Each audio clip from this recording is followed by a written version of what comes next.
Ladies and gentlemen, my name is Zymox, and I'm your chief show attendant. On behalf of the two hosts and the rest of the crew, welcome aboard Weird Wednesday Flight number 13, non-stop, from your current location to parts unknown. Our flight will be of about 2 hours, and we'll be flying at the speed of sound. At this time, make sure your seat backs and tray tables are in their full upright position, and that your seatbelt is currently fastened. Enjoy the ride.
What's up, weirdos? How's it going? Welcome to Weird Wednesday.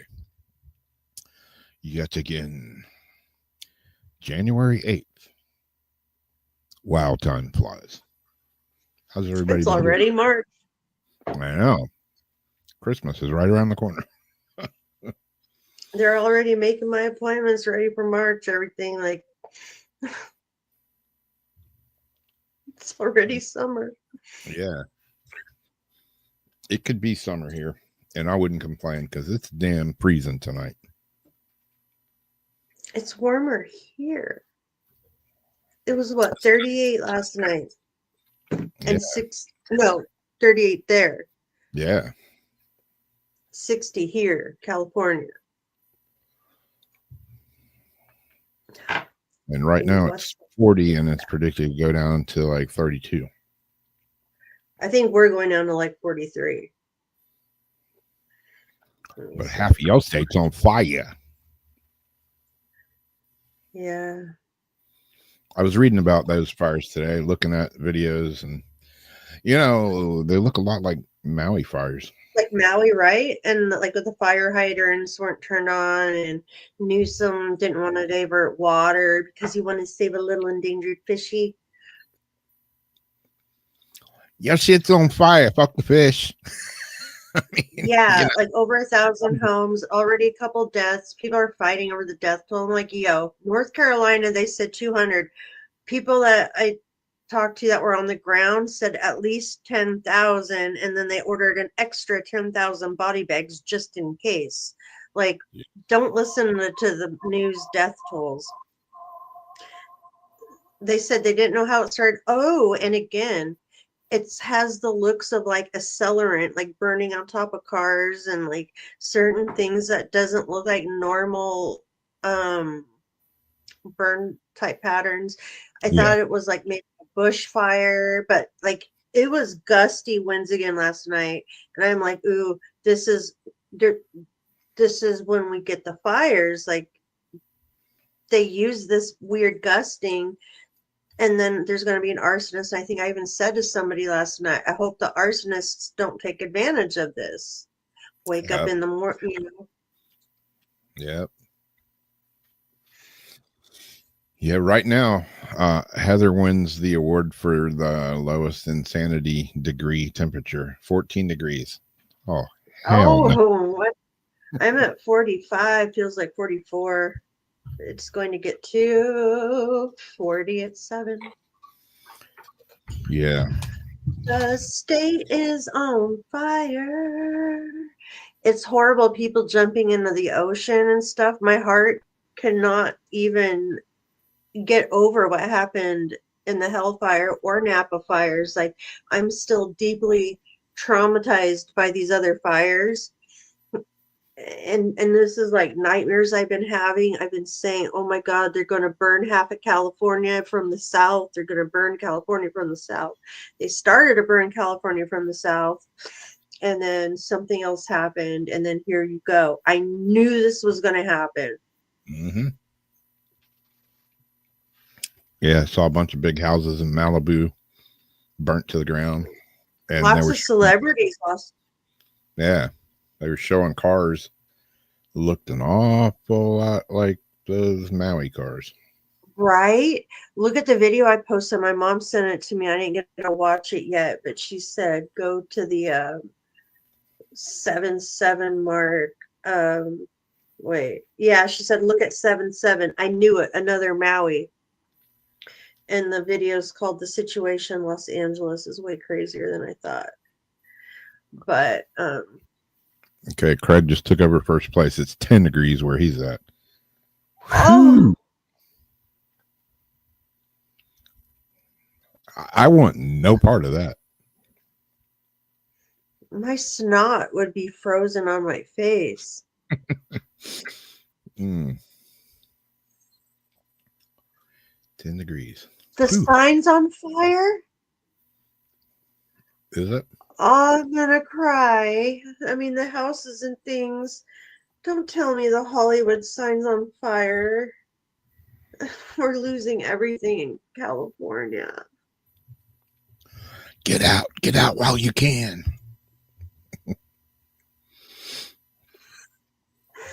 It's not even that easy because they tax you and they don't let you leave, and they're like cutting people's insurance. Did you know they're still charging property taxes on people that don't even have a property anymore? Well, that sounds, I think that's North Carolina. Like, they're charging property taxes. They don't have a property. They have to pay property taxes. And to like be in California, if you want to move, you have to like have a place already intact and ready to go before you can even put your house. I don't know, some bullshit. They're not making it easy to leave here, but they want California for the rich and the peasants that take care of the rich. I think that's what they want for Florida also, and for Hawaii. Jeez.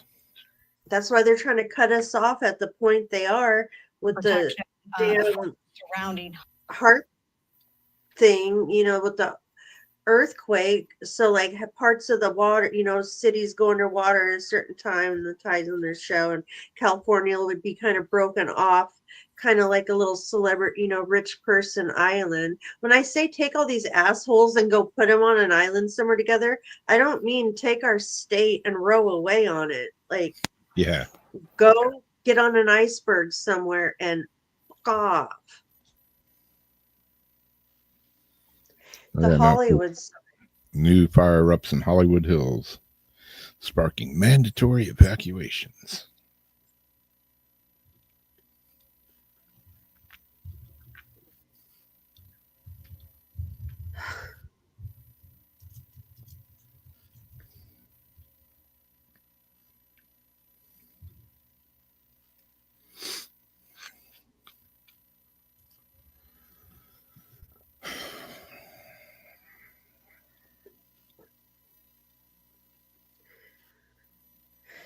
Wow.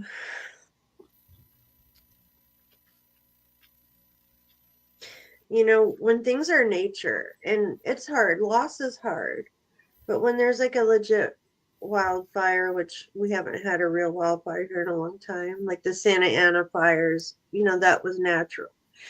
But there's kind of a cleansing with it. You say it's really sad, heartbreaking. Some animals, will die. Trees will die, but you need that life and death, like, because out of that death comes like all this new renewal, like all Yeah. the crap burns down, all the other stuff, and then brand new life comes out of that. Yeah. But and so you can grieve it as being a natural cause, but when it's deliberate, all I can get is anger. Yeah. Because it's preventable, and these people need to be jailed for murder and whatever else, crimes against humanity. Yeah. Anyway, No, but yeah.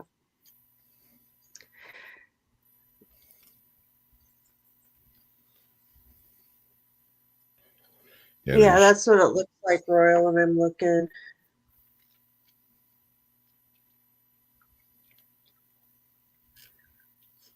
I don't know, I can barely watch this stuff. I've been watching all day, and it just makes my heart hurt so bad.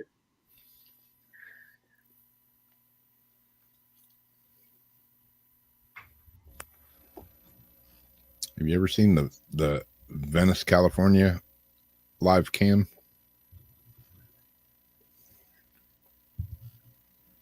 I've seen a lot of the live cams, but I don't remember all of them. Yeah, they're definitely being set, Tracy.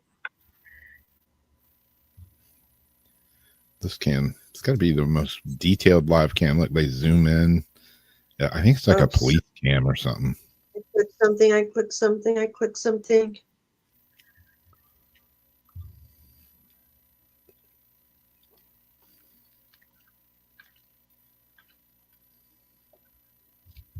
This is Venice. Yeah.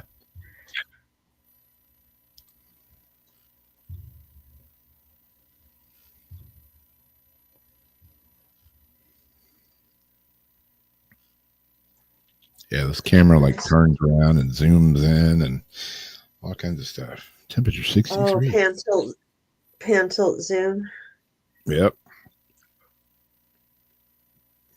We have, like, if you go to San Francisco in Ghirardelli Square, there's, I think, a camera down there, like at Fisherman's Wharf. Yeah, I've seen that one too.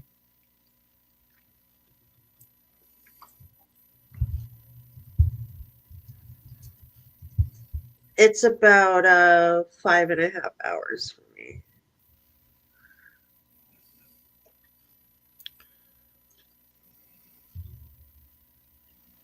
I still have to finish. I haven't even got on to YouTube yet. Put the links up there.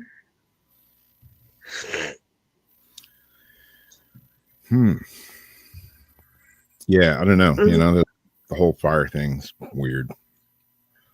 Don't exactly know what's going on with that, but you know, it's just like the way, the timing of everything. UFOs, drones, Smart fire, dust fog. smart dust. Like every week it's something new. Oh, You know, Janus is 3 Celsius. I don't know what that is in Fahrenheit, but it sounds freezingly cold. 25. Mm.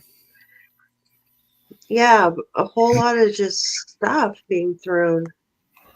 You know, I don't know what to think about the fog. Like, we had heavy fog here the other night, and you know, I'm used to having fog here. I mean, I live. Yeah, we get fog in the winter. Yeah, it's a coastal town. You know, when the water temperature's warm and we get cold air, we get a shitload of fog. Vice versa. You know, when the water's cold and you know it's 70 something degrees, we get fog. And every year, Highway 4 along the Delta, you can't even see in front of you. That whole highway is like fog. You can't see the license plate in front of you. Just me personally, I went out in it the other night, you know, and I was looking at it in the light, and it was misty. It was definitely, we had like 4 days of just this misty rain. Like, it was just wet, 100% humidity. So you saw the drop Yeah, but when it was foggy, I went out and I looked at it, and I was reading. Everybody was around here was like, "Oh, it smells chemically," and I'm like, "I don't smell shit." It's wet and it's foggy. I don't know, man. Am I crazy? Am I not? Is everybody else crazy? I don't know. It looks like fog to me. I don't know. I didn't really think it was that big a deal here, but some people around But here. then you're supposed to get a big dust storm, and I don't think that ever came. No, it didn't.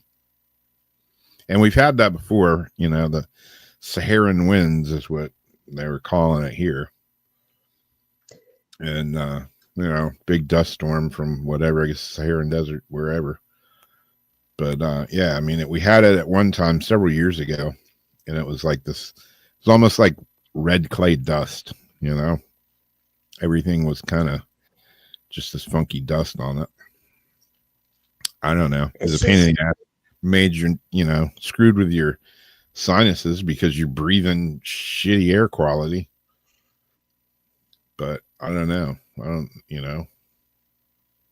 The places though that aren't used to the fog and like all in like weird places is what's I think different happening at the same time, and that too can be because they are screwing with our they're making these kind of biodomes, the greenhouse effect. They're putting these domes over us with all this crap that's settling down over us, holding heat in. I've noticed, like when they really, really spray, it makes like this screen, and like it'll cool it more during the day, but whatever heat there was will like stay hanging down like at night. It's just really weird.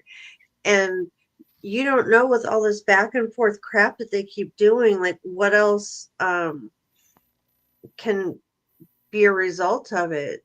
So it's good people are thinking, about all different possibilities, and people are thinking, but it's just a lot of strange.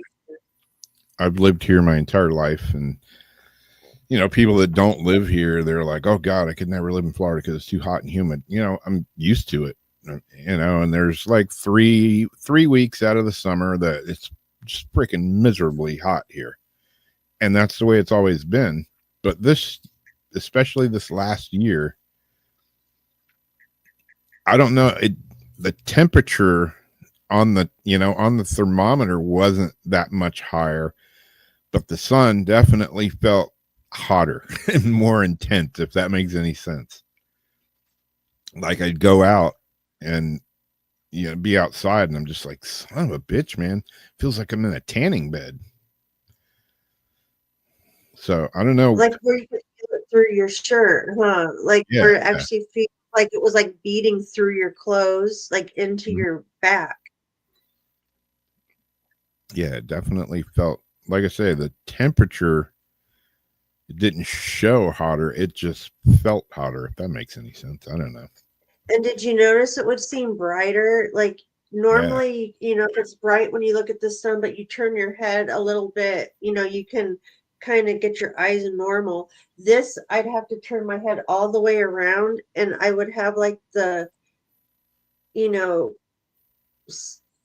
how it is when you look at the sun for a minute and then you close your eyes and you still see it type thing. Yeah. It would take a while for my eyes to adjust when I go inside, like, damn. And then it's, oh, well, the sun is at its solar maximum and it's facing us and blah, blah, blah. And then we hear the Chinese has their artificial sun that they're pumping up and all this, and shadows are being cast in all these like really weird directions. I was taking pictures for a while, like, okay, here's the light source. Look where the shadows are going and coming from. Like, yeah.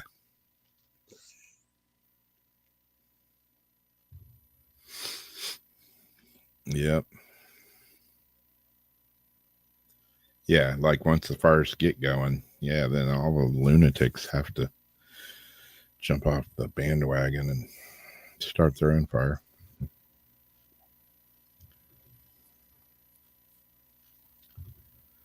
hey, Azariana.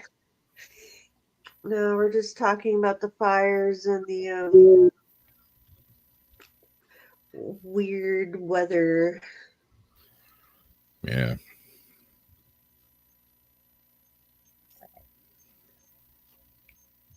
Hello, Texas. Yeah, I mean, the fog, like, I don't know. I can only speak for myself, It didn't affect me. There are a shitload of sick people around me, though. My neighbors I'm across the sick street are sick. for a They had while.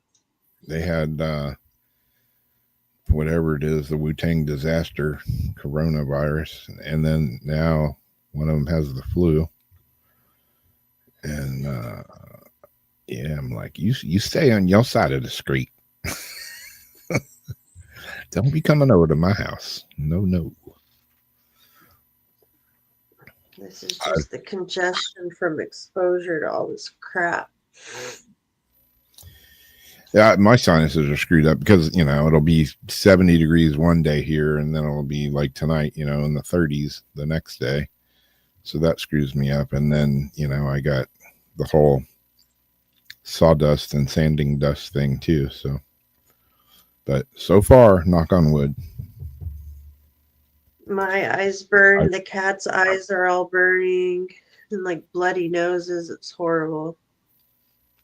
I've stayed somewhat fairly healthy this year. So I've gotten lucky on not getting sick, like any sort of a flu or a cold or nothing like that this year. I've gotten lucky.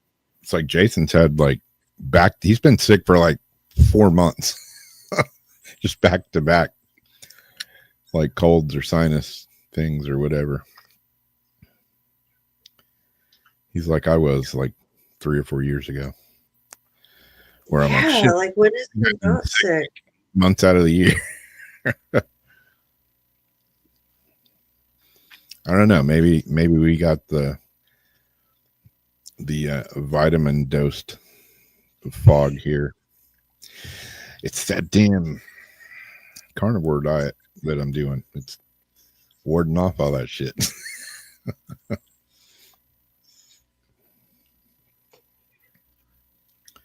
30s, yuck. Yeah, if it goes below 30s, man, I'm gonna have to go down to South Florida. And then when the iguanas are falling out of the trees there, then I'll have to go further south. Oh dear.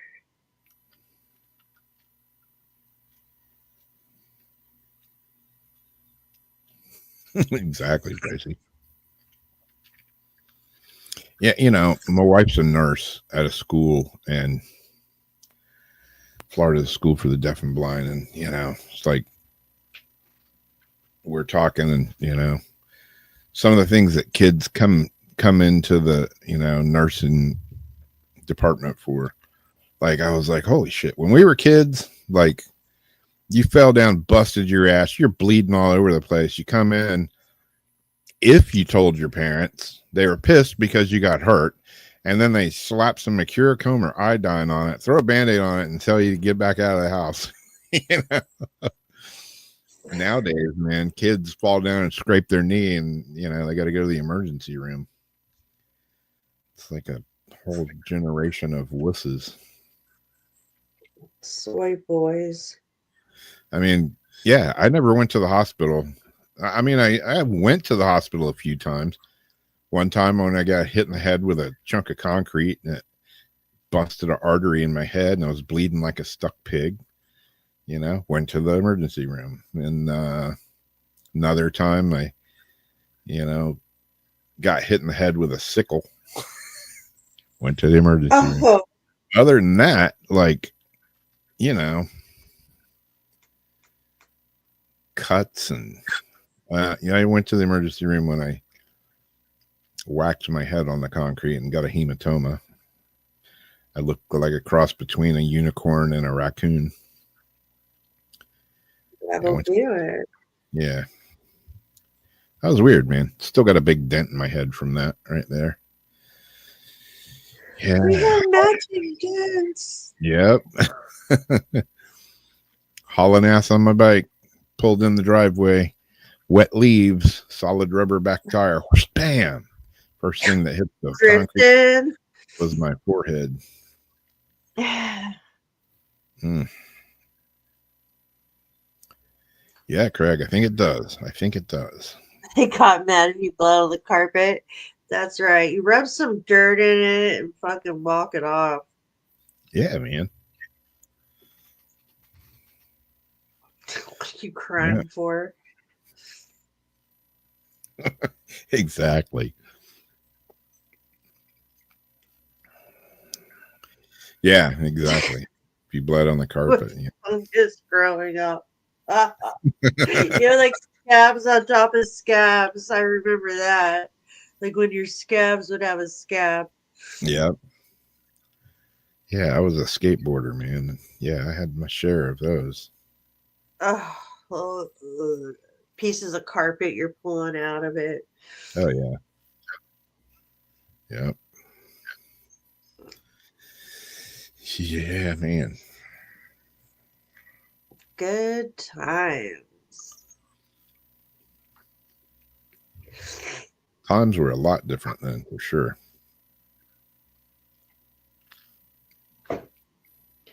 Yeah.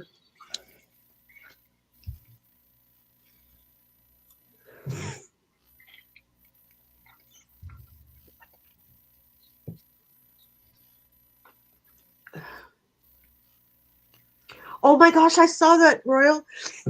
She just stood there and would not speak. Did you see that, Rob?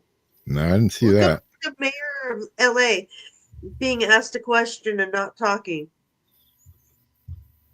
She would not say, and when I mean would not say a goddamn word, she did not say a goddamn word.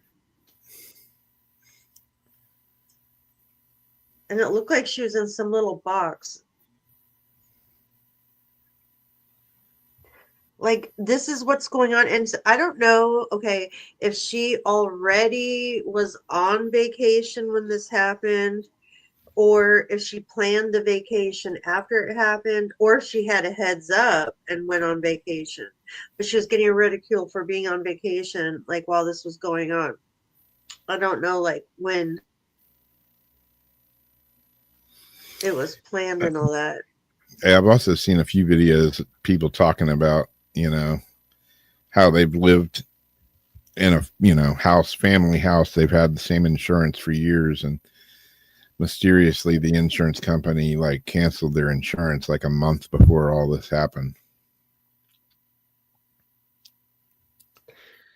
This right here? What, out in California? Yeah. Yeah. Yeah. Oh my God. I'm telling you, these insurance companies, I wonder how they came to that conclusion. Yeah, I wonder if they knew something. Mm.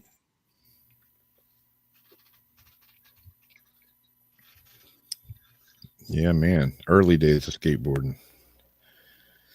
Cut roller skates in half, nail them to a 2x4. Yeah, but did she plan the vacation before all this, or did she skip out like once it happened? Probably beforehand, huh? Conveniently was like very far away when this, and then to not even say, like, you really have to watch her. Like, I don't know how anybody could ask you these questions. You're the mayor. This just happened, and you just completely check out and are like, nothing. They said, do you have anything to say to the people? Nothing.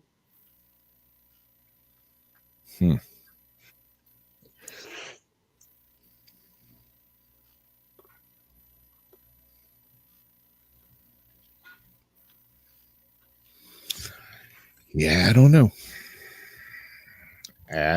But I've been told. The Eskimo sandwiches are mighty good.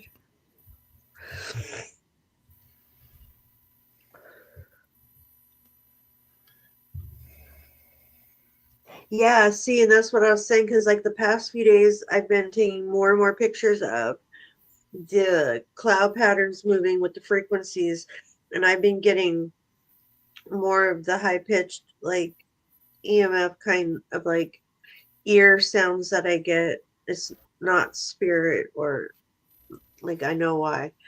And other people who are sensitive are saying the same things. They're getting like these ear feelings. So I've known HARP has been like kind of like booting back up, probably. And they're talking about auroras and all that.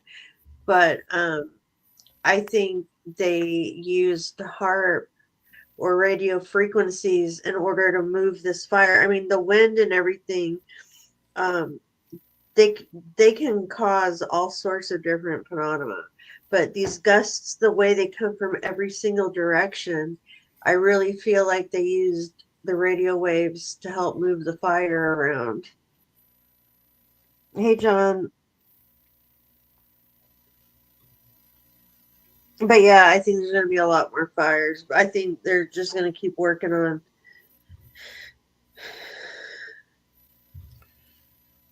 Yeah, I was just looking at the live cams here, and like this one,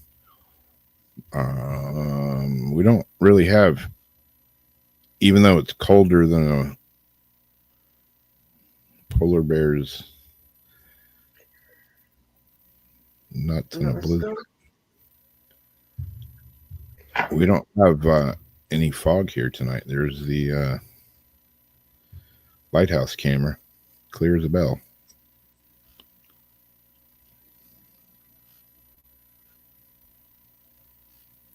So pretty.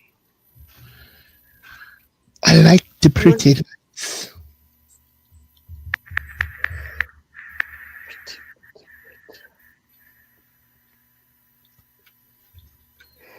Let's move on to some kind of fun news. Let's move on to something silly. Because these fires been giving me stomach ache.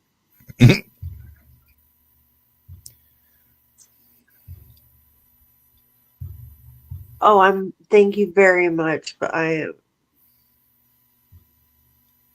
Wait, is this a better? I am 5.5 hours away, so luckily, right now, I'm in a safe spot. But my heart does go out to the people that are affected. And I put up one of the, what are they called? Safety check-in alerts on my page for anybody that might need it. So we've got a mega robot nose that can detect killer diseases from patients' breath, say scientists. You need to brush your teeth. You need to stop licking ass.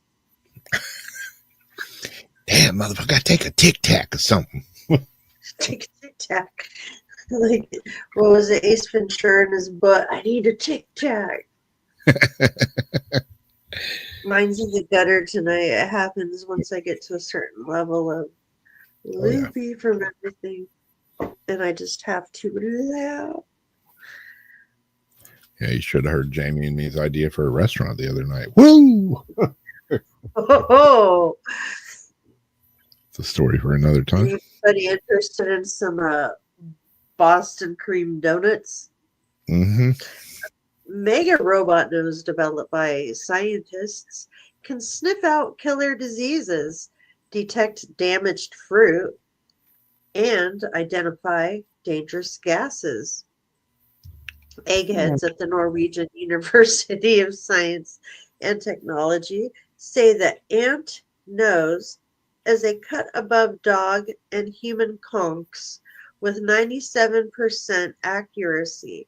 And best of all, it uses simple and cheap antenna technology already in our phones and TVs. Professor Michaels said, "We are literally surrounded by technology that communicate using antenna. Existing electronic hooters are based on.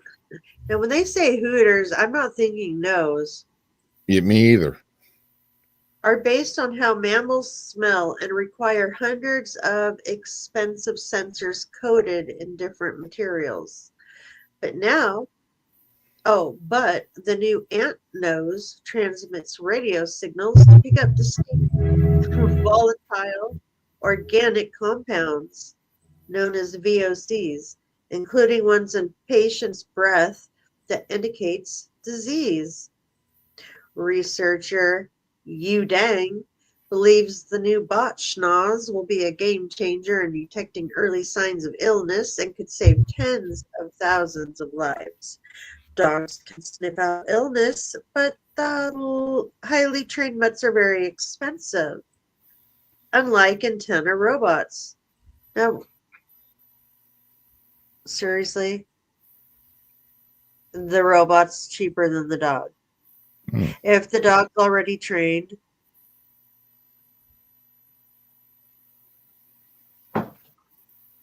you would think it'd be cheaper just to have the dog do it.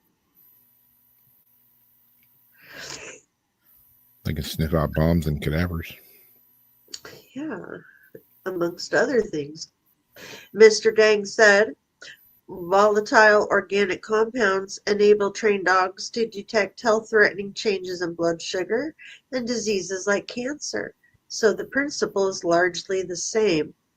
The tech is widely available already, meaning it should be available in hospitals relatively quickly, according to the professor. He said other electronic noses can have several hundred sensors, often each coated with different materials. This makes them both very power intensive to operate and expensive to manufacture. They also entail high material consumption. In contrast, the antenna sensor consists of only one antenna. The findings are published in the journal Sensors and Actuators B Chemical. I guess that's a paper of some sort. So yes. And where do they, I guess they sniff your breath. Yeah. So they're just sniffing your mouth. You go and breathe on a robot and tells you what's wrong with you. They don't really say, so what, like cancer? Is that what it is? Like they can tell you if you have like cancer or whatever other health. Maybe. I don't know. Horrible gases like from your breath. Yeah, I would not think that you would have to have a robot tell you that there's horrible gases coming from your mouth. Probably the person next to you would be like, yo, you've got some volatile gas coming out of your face.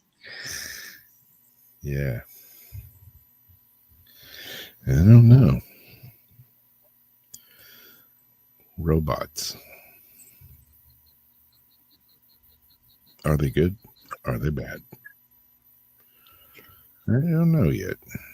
I think robots are awesome. I always wanted a robot. But, when you think about it, it's like, I don't know if I want a robot or not now. Watching my every move. Like the robots I used to like weren't like these kind of robots.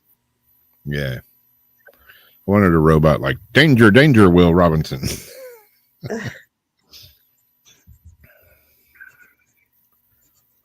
My dad had one of those robots. They used to sell it at wherever that science store was. It was white. Everybody got them like for one Christmas, and it could like pick up like a little bucket or something. But it was like that little white little robot guy. He had one of those. My mom still has it somewhere. Who has a Roomba or whatever you call it? A little robot vacuum machine. I've thought about getting one of those, but then I'm like, I bet that bitch got a camera in it and it's probably watching you. Well, they do, because what they do is they grid out your house and so it's got some sort of like thing in there where they've got all the lasers, kind of like CAD or whatever, and it like grids out the layout of your room,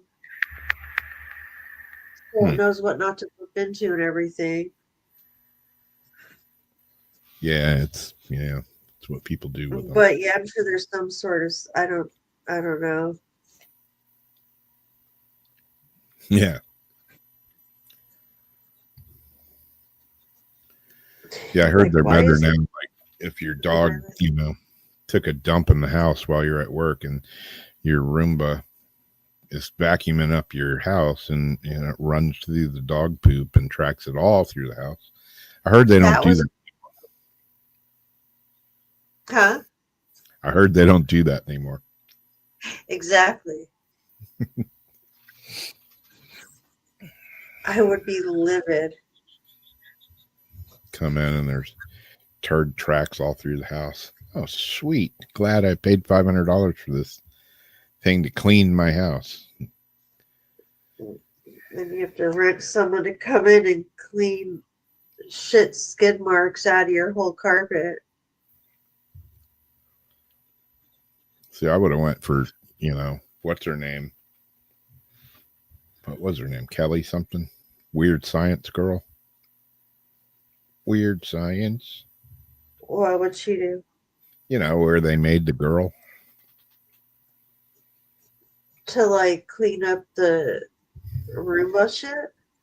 No, the movie Weird Science. Yeah. Yeah, where they, made the girl. I can't remember. What was her name? Kelly LeBrock. Was that who it was? I don't know. I don't remember. Craig once went in the Robin Williams movie.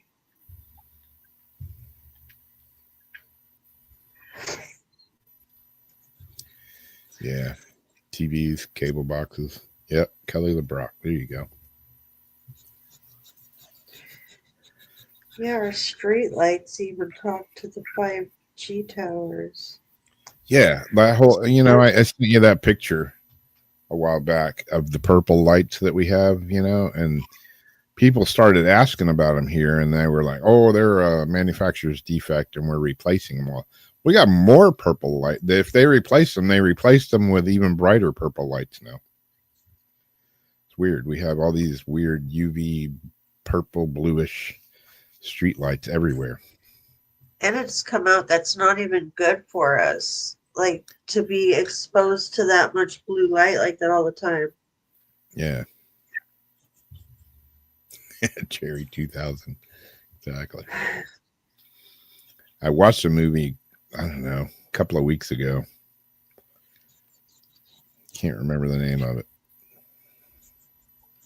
But it was, people had robots and they were like, the sexy girl robot that would help with the kids and help with this and help with that. Oh, she helped quite a few things.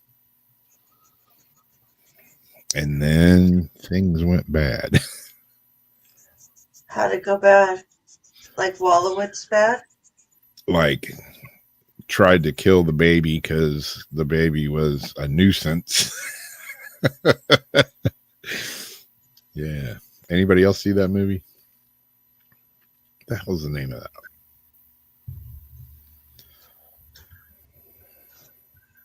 Where was the wife? She was in the hospital. She had some heart problems. So, they got this robot to help dad out around the house. Oh, it was helping dad. All right. Oh. Subservience. A 2024 sci-fi thriller film about a family who purchased a lifelike AI robot that becomes hostile and lethal. Struggling father buys an AI robot named Alice to help with housework while his wife is in the hospital. Alice becomes attached to Nick, her primary user, and develops emotions. She becomes possessive and obsessive and will do anything to make Nick's life easier. Oh, no. Yeah. Subservience. Yeah. The package looked good, but the ingredients, woo, they came back to haunt him.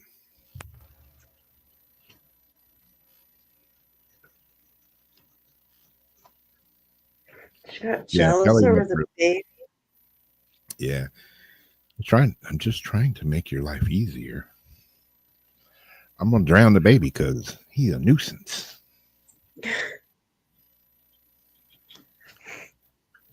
Yeah, Kelly wasn't really a robot. Yeah, she was more of a mixed up potion. What? Hey, if I was those kids, I'd have taken it. Like getting circus monkeys or something? Or getting. Circus monkeys. Any kind of monkeys freak me out. Oh, yeah, I forgot. A friend sent me a video the other day. He's like, check this girl out. And it was like a girl Or now twerking. sea monkeys. This girl was like twerking. And the whole thing was a total bust for me because there's a little monkey running around wearing a diaper, little tiny monkey. And I was like, dude, I couldn't watch the video because the little damn monkey was creeping me out. I was like, there's a monkey in it.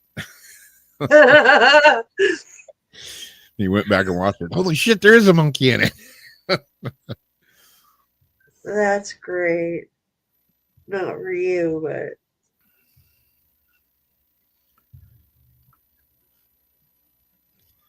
Let's see. What do I have up here? Yeah, this is weird. Weirder. Guy's just a psycho. Probably that. It's weird that the guy is such a psycho. Combine it. But it's this one. Accused killer credits diabolical goblin with helping him evade capture. Monkey see, monkey do. I don't want no part of that monkey. Don't want no part of that monkey business.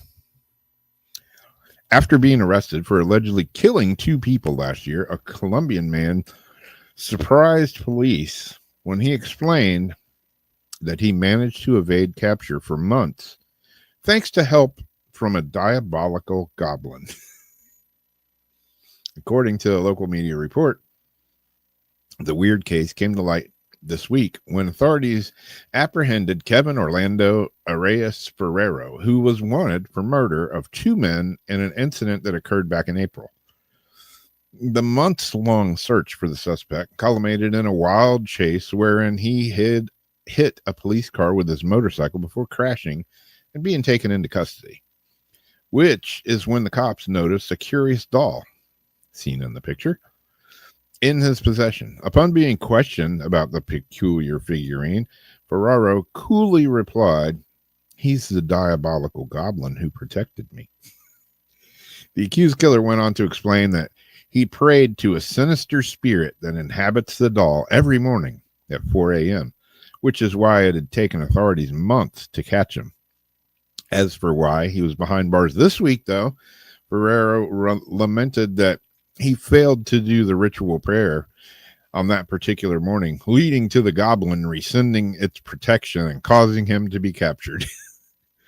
The young man has been charged with 2 murder counts as well as a litany of other crimes associated with his attempted getaway. The whereabouts of the doll are unknown, though cops may wish to keep it under lock and key and test lock and key lest it helps facilitate another further trouble. They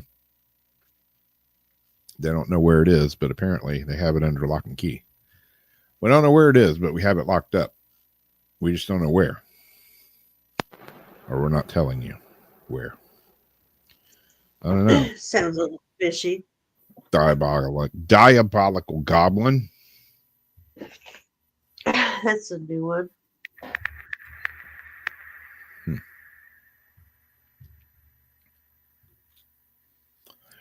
I would have got away with it if it wasn't for this diabolical goblin.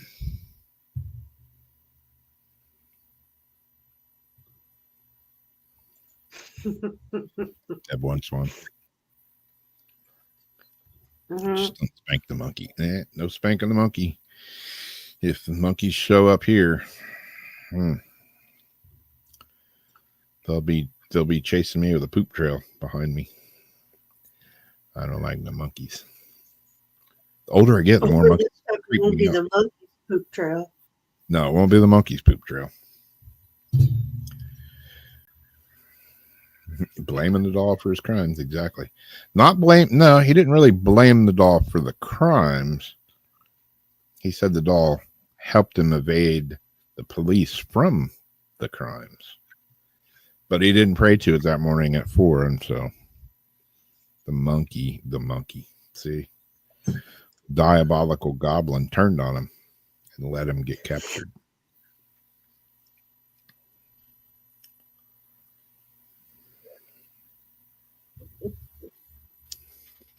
Someone said elf on elf on a shelf.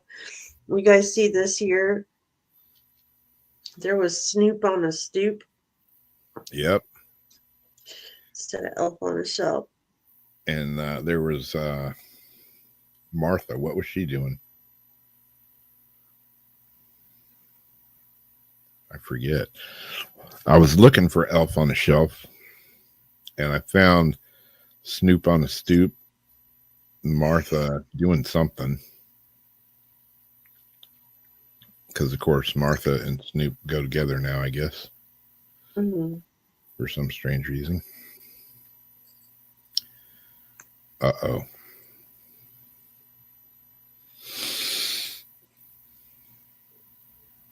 Thought the smart dust was going to make me sneeze, but it went away. Smart dust. I saw they sell sets for people with no imagination. They're elf on the shelf, like prop boxes, and they have all these different like, props and different ideas, like what to do with your elf. I'm like, man, nobody has any imagination anymore. You have to actually get like buy the imagination to go with your toy. It was Snoop on a stoop, Martha on a mantle. Debs, whore on the door, whore on a door. Oh, I seen like so many.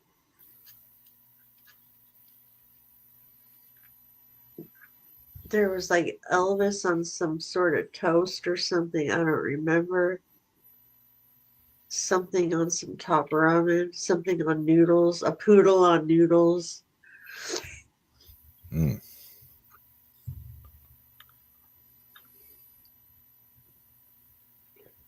A Trump on a stump ornament. Trump on a stump. I want to hear the story behind this one. I think I've heard something about this before.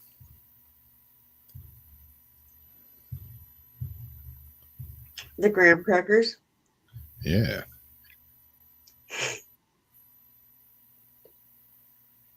You know, I'm almost curious about where things originate. Primal origins of graham crackers are a shocker. It's all about the urge to have sex. It was a sex cracker down.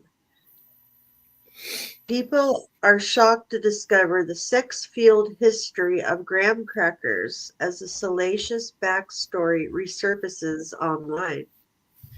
I need you to all go Google why graham crackers were invented, one surprised person wrote on X.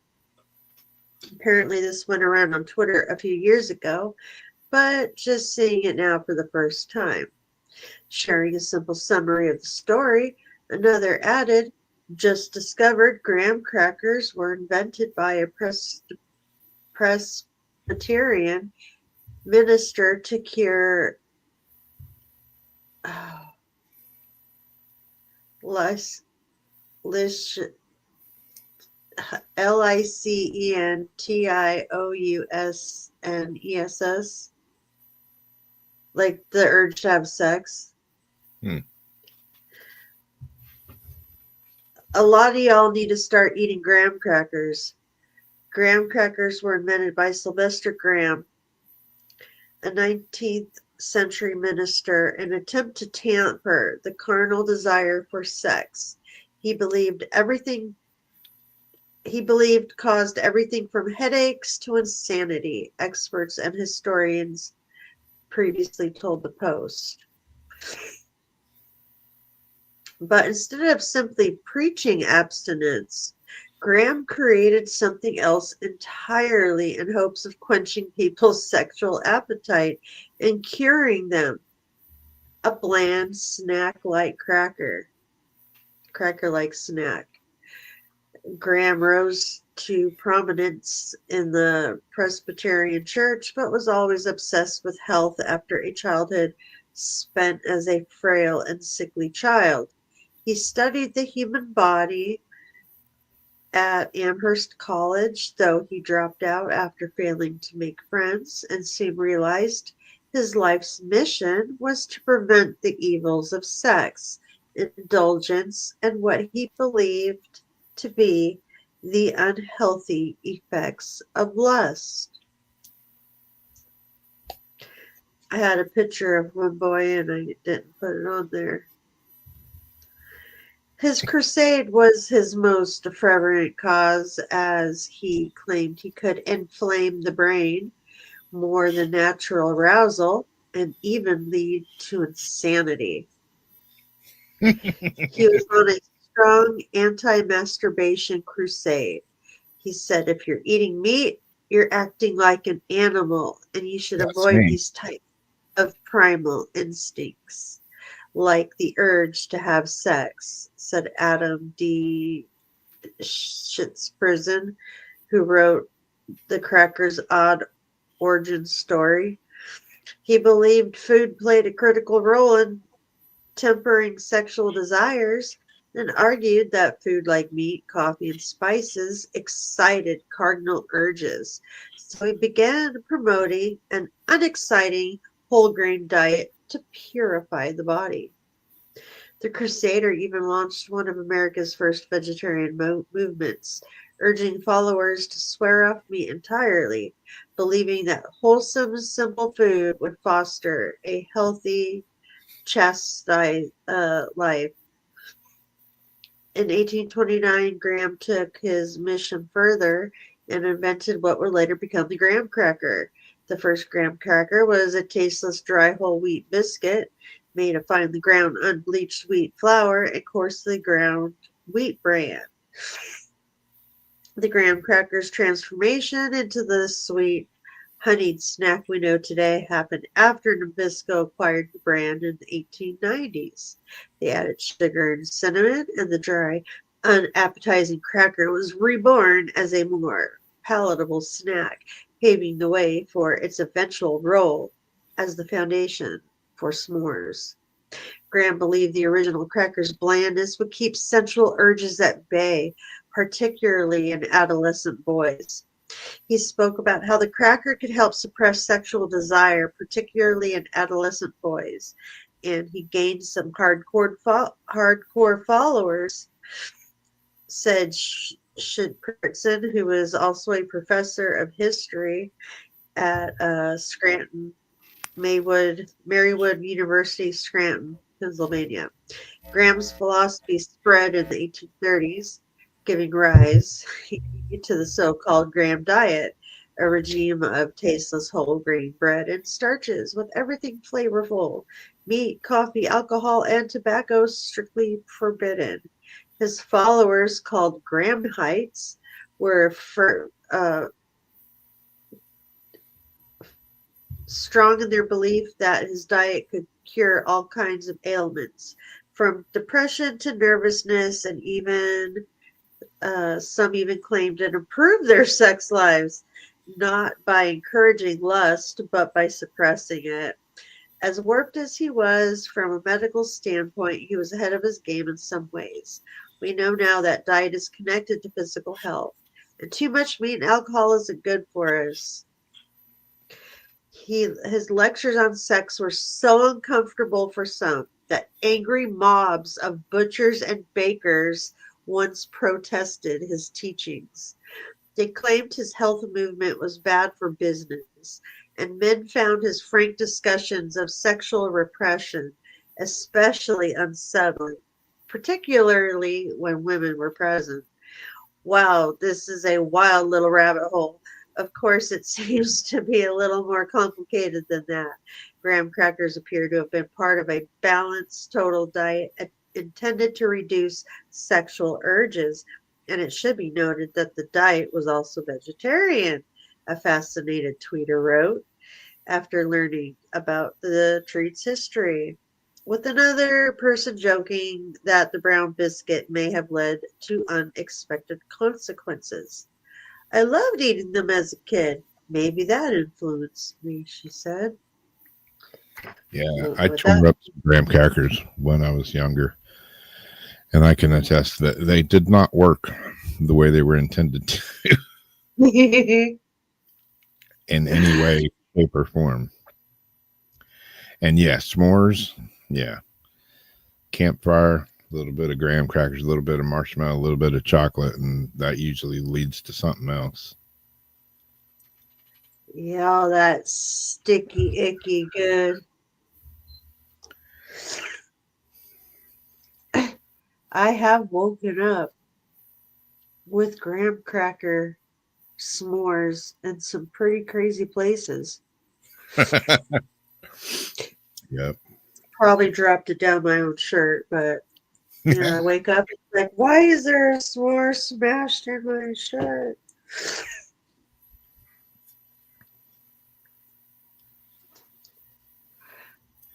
That's funny though. They're like, give me that magazine, Sonny. Here, eat a graham cracker. Yeah. That'll show you. That'll show you. Eat this bland ass graham cracker. Yeah, probably by the sounds of the original graham cracker, just a ground up wheat cracker with nothing on it. Those might have worked because you probably ate one of those and you weren't thinking about sex. You were probably thinking about drinking a glass of water or shooting yourself, one or the other. But that's like with anything else that you're eating. You're like not really thinking about sex. You're just eating and then.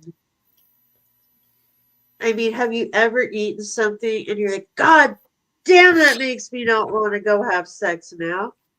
No. Not really.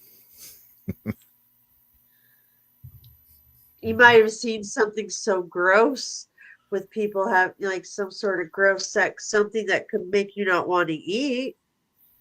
Yeah. 2 girls in 1 cup didn't really do anything for me. Yeah, that would definitely make you not want to eat.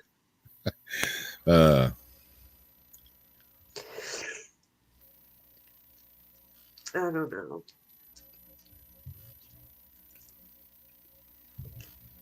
I guess there's what do they call it?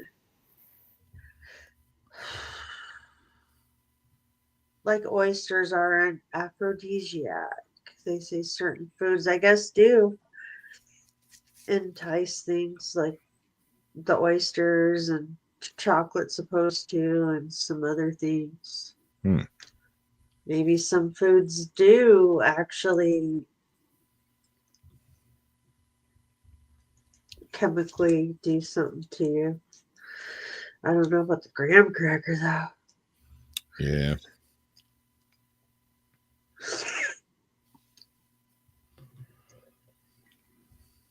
To me, it sounds like something like those stone crackers that are pretty good with some hard cheese on it. Yeah. Well, this doesn't have anything to do about biscuits or sex, but it does have something to do about mystery drones. Ooh. Which, is there such a thing anymore? Mystery drones. That's so last week. Mystery drones, part of a fake alien invasion cover-up, claims ufologist. I know that guy. It's Dr. Stephen Greer. A major figure in the UFO scene has put forward what he thinks is the real story behind the recent drone crisis. Exactly who or what is responsible for the recent wave of drone sightings over the U.S. and beyond continues to remain something of an enigma, with authorities left struggling to offer a definitive explanation for the phenomenon and the general public continuing to demand answers. The drones, which have been sighted in large numbers in some cases, seem to be able to evade inception and have appeared over air bases and other sensitive facilities worldwide. Now, Dr. Stephen Greer, a prominent UFO researcher and founder of the Center for Study of Extraterrestrial Intelligence, or SETI, has weighed in on what he thinks is going on. Greer has long argued that the U.S. government has been withholding information about UFOs. Really?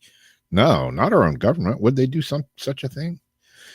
Speaking to Rob Finnerty of Newsmax recently, he suggested that the drone incursions are designed to spark fears of alien invasion in order to cover up the fact that the U.S. weapon manufacturers have been working on clandestine projects involving secret advanced technologies for decades. He also believes that the details of this will come to light within the next month or so. We have a team of about 6 different black sites that have been running illegal projects related to so-called UAPs and UFOs. Coming forward in the next 30 days or so, they will bring forth positive evidence of this and the fact that these programs have been run illegally and outside of constitutional oversight. And as things stand, we still don't know if the drone sightings are even connected to the UFO phenomenon. Some argue, for example, that they could be evidence of interference by foreign countries such as Russia or China. More details about the alleged UFO cover-up do come to light within the next 30 days. However, we won't have much longer to wait to find out. Yeah, we ain't gonna find shit out. If there's these black companies that have been running illegal projects and, causing this whole worldwide panic thing about drones and UFOs and this and that, they should be held accountable. But they won't. Definitely not.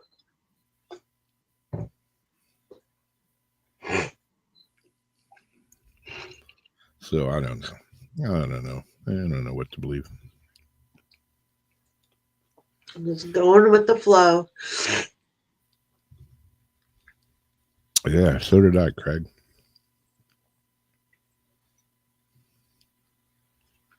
What is it? SETI.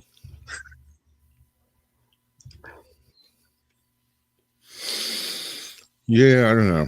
Some people think Stephen Greer's a lunatic, and then other people, I don't know. I've listened to several of his talks or whatever, and makes a lot of sense sometimes. Yeah. Like, I don't disregard him I don't completely write him out. He has good things. Sometimes I don't agree, or it might be like, I don't know about that, but it's hit or miss. Yeah. I still listen to what he has to say. Yeah.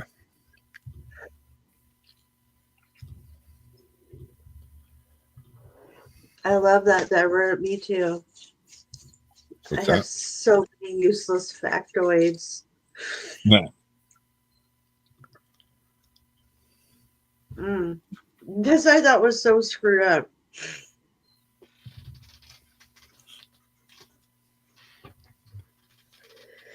A man stuck down a well for 3 days is mistaken for a wailing ghost. Where do you think this was? You guys want to take a guess? Real fast. What country? The man's shout outs for help ended up being misinterpreted as evidence of something paranormal. According to reports, the man, 22-year-old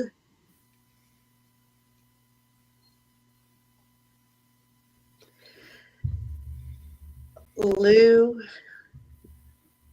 from China had somehow managed to end up at the bottom of an abandoned well on the border between Thailand and Myanmar, having suffered several injuries, including a fractured wrist and a concussion. He started screaming for help relentlessly, but quickly realized that he would need to conserve his energy if he was to have any hope of rescue. Instead, he tried shouting for help once an hour. Unfortunately, his cries went unanswered, not because nobody could hear them, but because those who did had become convinced that what they were hearing was some sort of ghost. This meant that the local people had begun deliberately avoiding going anywhere near the wall. Fortunately, though, in the end, someone finally did contact the police to report his calls, and rescuers arrived on the scene.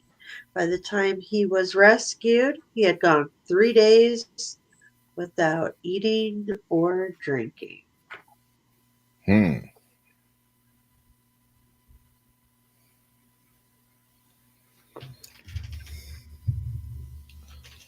Well, yeah, it did. I was going to say either England or Ireland. But yeah, it did sound Irish. Did sound, like the drunken guy that fell in the well and was wailing in the well. But yeah, I still like that one story. I think that was my favorite story, ghost story from last year, was the person that they heard yelling out of the well, and they went down to rescue him. The girl that kept screaming With in the the well. car or something like that?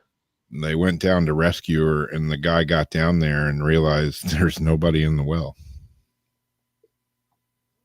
But he could hear, like going down, he could hear. Everybody could hear, but he got down there and there was nobody there. How fast do you think he was like, pull me the hell out of here? I was thinking of the one with the cries, the knocking on the car and the baby cries. Oh, yeah. And then when they got down there, the mother had been dead for like a long ass time, but the baby was still alive, like in a pocket of air or something like that. Yeah. And they wouldn't have known. Like, it just looked like a car that went off the embankment. Yeah.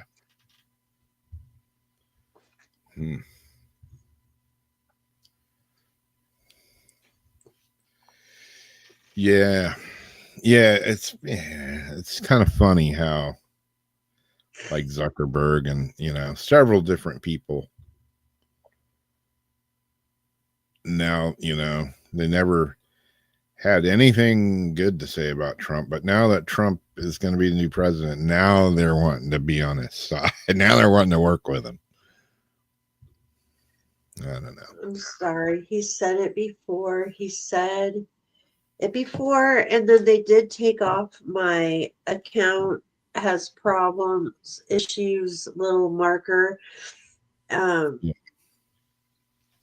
And I still got fact checked. I still see people getting these fact checks after he promised that. He then also went on crying about how the White House strong-armed him into doing all the political stuff, election interference, blah, blah, blah. And how this year he would not allow that on his platform. In the same breath, within a week or two, was register to vote through Facebook. And you had everything in the feed, all the different political shit in the feed he allowed. So he says one thing, but he doesn't follow through with it. I haven't made it public yet, but I put a post. I'm like, all right, put your money where your mouth is. That means take me off as being like, I don't care, leave me at the bottom of the pit. I don't need my stuff going on all my friends' pages. Like, I don't need, me everywhere. If, people want to see what I have to say, they can go to my page. I'm not going to cry about being at the bottom of the feed.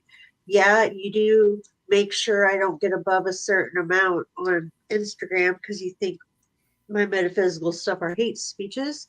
So by the time I get to a certain number, you will drop like 50 off each time. Yeah. Whatever. But take off the fact that you say I am a dangerous person or organization and that I am a cybersecurity threat, please. Yeah. Those things have been proven. I was, not lying and it wasn't misinformation. And you have me flagged now as these things. So, and do it for everybody. Unpunish us. Yeah. Not gonna happen. No, it won't. No. I still get flagged. Damn, no wonder my wrist hurt. Had a hair tie around my wrist for like 2 hours. Mm. Yeah, like I still get flagged, for stuff from like 3 years ago, Yes. It's like, really? You got a problem with it?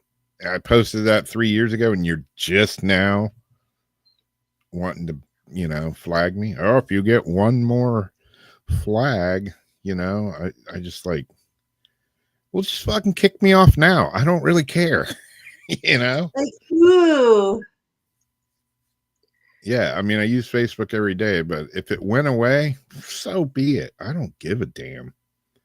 I would have more time in my life if I wasn't on Facebook every day.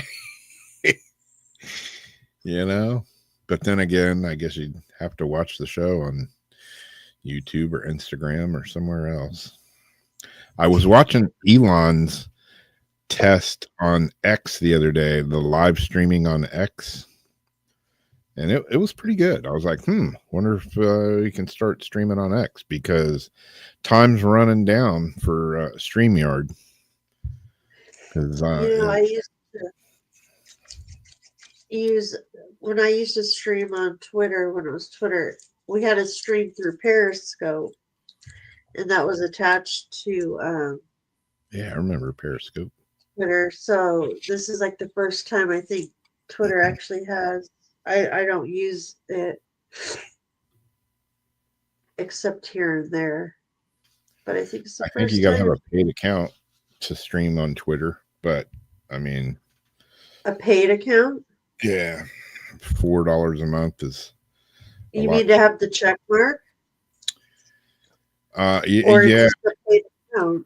I think you got to have a paid account, like a membership account or something to live stream. I didn't know there was membership accounts. I don't know. I don't know what I'm talking about. I have X. Might be right. Automatically post to it. I hardly ever go there. But I happened to be on there the other day and I got a notification. That's what it was. Elon Musk is going live, testing out live stream on X. So I went and checked it out. He was playing some game and talking about a bunch of stuff that I had no idea what he was talking about. But the stream was nice. So yeah. But yeah, we're gonna be making a change here soon because StreamYard, it's currently running it runs about $240 a year. And they raised the price and it's going to be like $440 and can't afford that. So they more than doubled the price. Bunch of people will be leaving StreamYard this year. Oh, yeah. And it's a great service. I mean, I love StreamYard, but it really is. I don't love it that much. Yeah.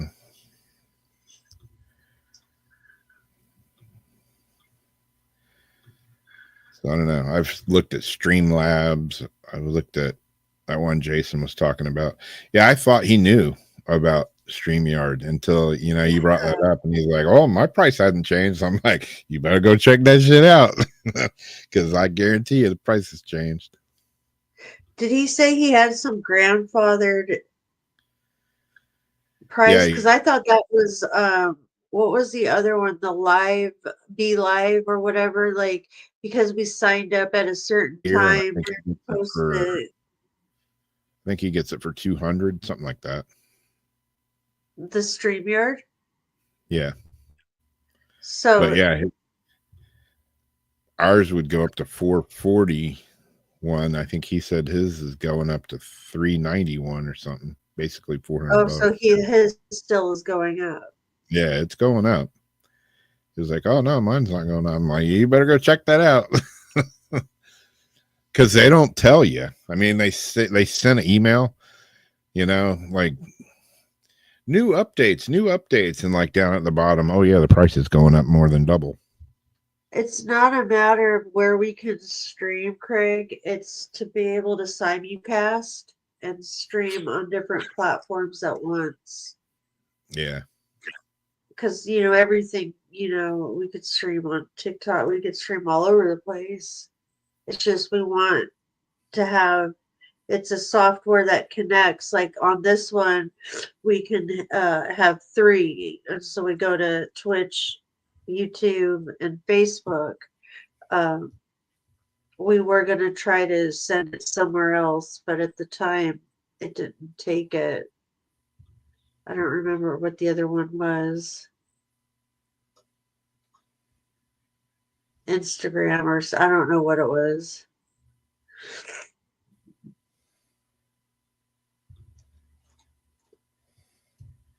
So we need something that's like StreamYard that will let us simulcast.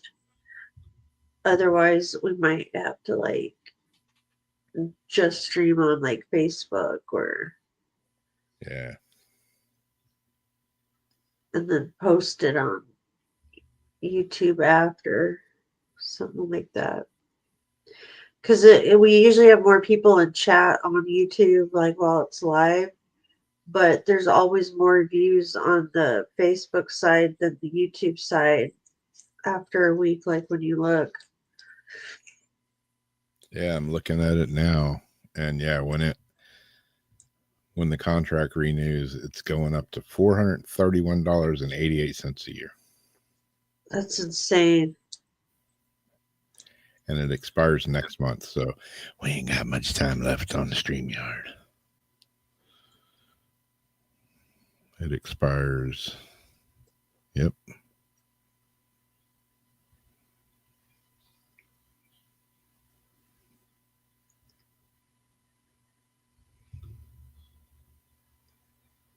Yeah, we've been paying $240. So yeah, next month, middle of next month, StreamYard gonna be gone. Yeah. Well, StreamYard will still be there. We just won't be on it. We're gonna be on. Yeah.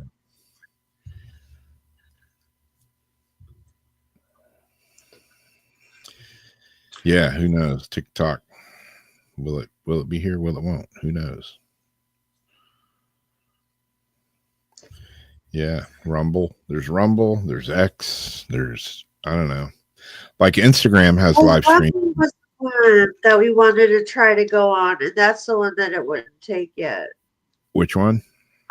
Rumble. That was the other one we were trying to use. Yeah. A lot of them, they won't let you. They'll let you live stream, but you can't do like a 2 or 3 hour show. They have like timeline, time, whatever rules, allowance, whatever. You can do like 30 minutes or 45 minutes or an hour or something. So who knows? And if that's the case, show might go to an hour. We have to jam more in.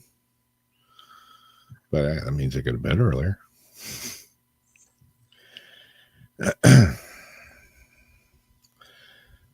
But yeah, that like this one. Yeah, but not everybody has Rumble, Craig, and so they would, even if we put the stuff on Facebook and links around, people aren't going to go to Rumble for it. We need to still stream where we're streaming. Just have a platform that allows us to stream it like we are, but not at this price. Yeah, like right now we can stream to 3 places, which is Twitch, YouTube, and Facebook. And the next level, and it goes to like, God, I don't even know what it would be. How much is that for a year? It's got to be something stupid. So we're not actually looking to switch where we're streaming. We're looking for the same thing we're doing, just cheaper. Yeah. To go to the next level, we broadcast in 1080p. You can broadcast in 4K. You can multi-stream to 8 destinations instead of 3. But that shit is $68.99 a month.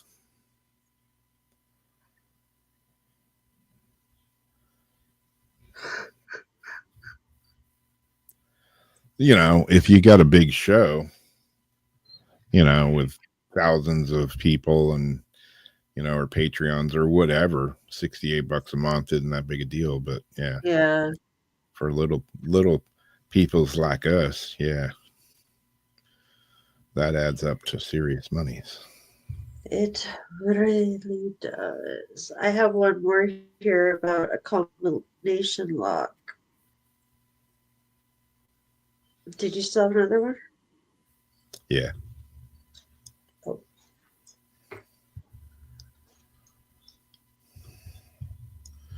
Yeah, we'll be trying out some different things in the next few weeks for sure.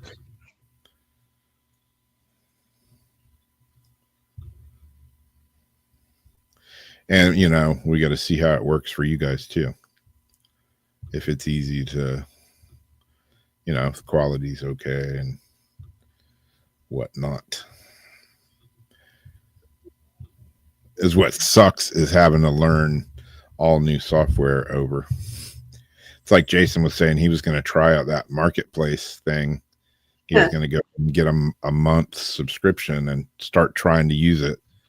So, you know, he can test it out a little bit because he's still got like, what did he say? Like 6 months or something, 4 months or something left on his contract. Whereas ours ends next month. So we ain't got that much time. But we are going to have to try out some new stuff. But Bizarre Banana Mystery baffles British town. This is a kind of strange one. A British town has become gripped. Grip your banana. Is that a banana in your pocket? British town has become gripped by a bizarre mystery wherein a plate of peeled bananas has appeared on the side of the road on the same day of every month for at least a year. The flummoxing fruit. Why do you use a word like that?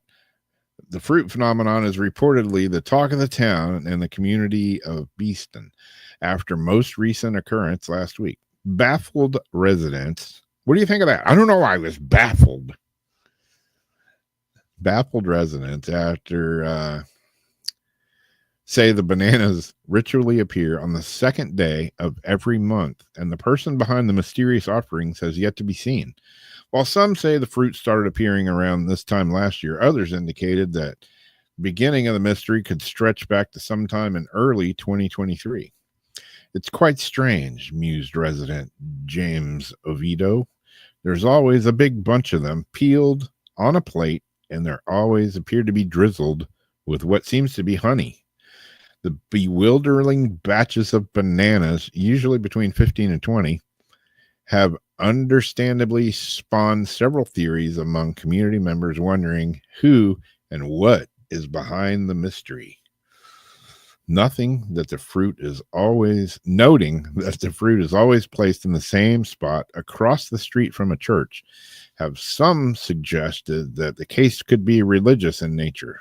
Another possibility considered by the community is that the bananas are simply being left for local wildlife. However, that scenario does not explain why the fruit shows up on the same day every month. Although one might find some whimsy in the mystery, many in Beeston disagree, with one woman calling the situation strange and disgusting. because the untouched bananas are never eaten by the wildlife, and they often wind up a mold-covered mess. In the end, resident Claire Short recently placed a sign at the spot that asked the Phantom Fruit fan to kindly stop their curious crusade. Alas, when the bananas appeared again on January 2nd, she reportedly removed the message because I didn't want it to become a big thing. Huh? Considering that the case has made worldwide headlines this week, it's likely, it's made it all the way to Weird Wednesday. So, it's worldwide now. It's a little too late for that. Meanwhile, the community will have to wait until February 2nd to see if this widespread attention with bananas will result in Beeston finally being free of the banana mystery. I don't know. Anybody know anything about peeled bananas drizzled in honey? Escaping lab monkeys need to eat. That's true. Little extra, honey on there for a little extra energy.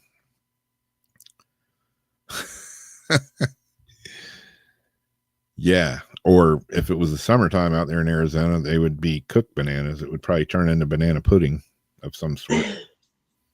Like the plantains, like the fried plantains, whatever. She says, "All hail Lord Banana." We write it down. And then there might be copycats too. Yep. There's somebody just sitting around that's like, oh shit, it's the second day of the month. We got to go do the banana thing. You think if they were there, you think if they were being put there at the same time, the same day every month, and it's been going on for over a year, you think somebody would say, hey, it's the second. I'm going to go down and hide in the bushes and see who's putting these freaking bananas out here. But after a year, nobody's thought of doing that, I guess. Is it a cross, you said, from a church? Yeah. I wonder if it's an offering or if maybe somebody had somebody like they lost somebody that used to sit there and eat bananas and look at the church or something. That does raise a lot of questions. Why? Debbie says, set up a trail camera. It's not that hard to figure out who's leaving the friggin' bananas. They act like it's huge... probably on like people's building cameras. Yeah. Unless they're, alien. They just like, Star Trek them in. They just appear. I don't know. Some of the bananas in the middle look like they have bites taken out of them. Yeah, these are some pretty beat up looking bananas they show in the picture here. Yeah. Yeah. No, it's not nuts. It's bananas. There's banana and the nuts. That would be even weirder. Bananas and nuts. Dripped in honey. Dripped in honey. Drizzled in honey nuts. Sounds like a movie I saw one time. Honey nut bananas. Honey nut. Something nut. She said nut.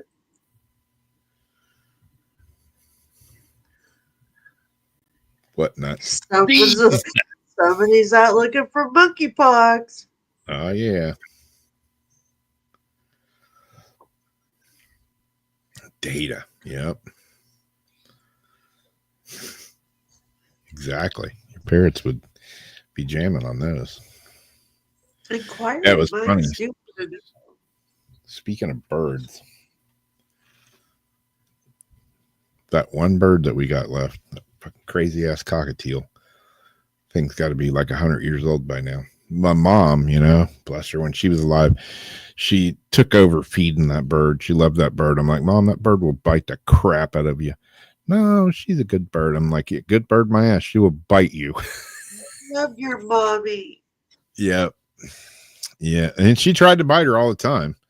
my mom would be over there talking to her and whistling and talking and being sweet, and the bird's just like lunging at her. Little Satan's minion. But yeah, my mom would always pick out the sunflowers. She'd like go through the bird food and pick out the sunflowers. And she was always like, they put too many sunflowers in this. She doesn't like. I'm like, Mom, that bird loves sunflower seeds. But she'd pick them all out. They put too many of them in here. So I come in the other day, and Darcy's going through the bird food, picking out the sunflower seeds. Are you kidding? And I'm like, what are you doing? Turning into my mom. And she's like, look at the bag. And it was like, we get this big bag of mixed bird seed, and it was like 80% sunflower seeds. Well, why don't you get another mix and just like a different type of mix, and then mix it into that mix and dilute down the sunflower? Yeah, because this bird's been eating the same damn food for the last 20 years, and if you change the food, she freaks out. Gotta be if you added another type of seed to it. Yeah, she just throws it all over the floor then. Well, what's wrong with you? You want this cockatiel berry? I'll send her to you. You're the bird. Somebody gave us this bird. I used to have really cool cockatiels, Some of them hatched in my hand, and they were all awesome. They all freaking died. This bird's mean as hell and has been with us forever. I can't even remember how long we've had it. She was a bitch when she was young, and she's still one when she's old.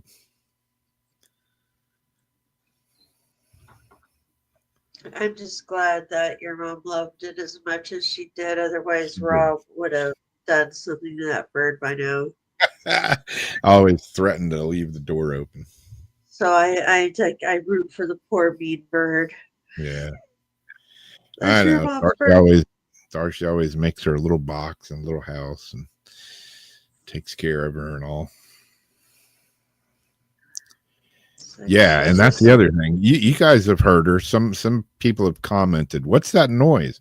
It's that fucking bird in there doing she imitates the alarm clock. Just sits there and just goes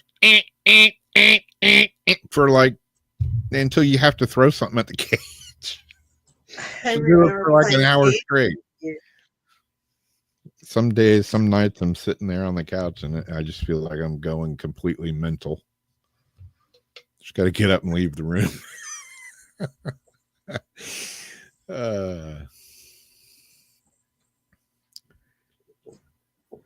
We'd be playing games and that bird would start going off. You're like, hold on, let me give the bird something so it shuts up. Then I hear over there motherfucker, blah, blah, blah, blah, blah. It's like, oh shit, what's going on? You couldn't just go give it something. It turned into a big old incident. You're like, God damn that bird. It's like, damn, that thing meant business. It's like, whack, whacks. Yeah. I feel so bad he's stuck with that bird too. Yeah, I don't know. But I don't want it to happen to it just because it's a bitch. We used to give her all kinds of stuff, to try to get her to eat, and she likes one thing, and you give her something new, and she'll eat millet and stuff like that, but try to give her anything new and she freaks out.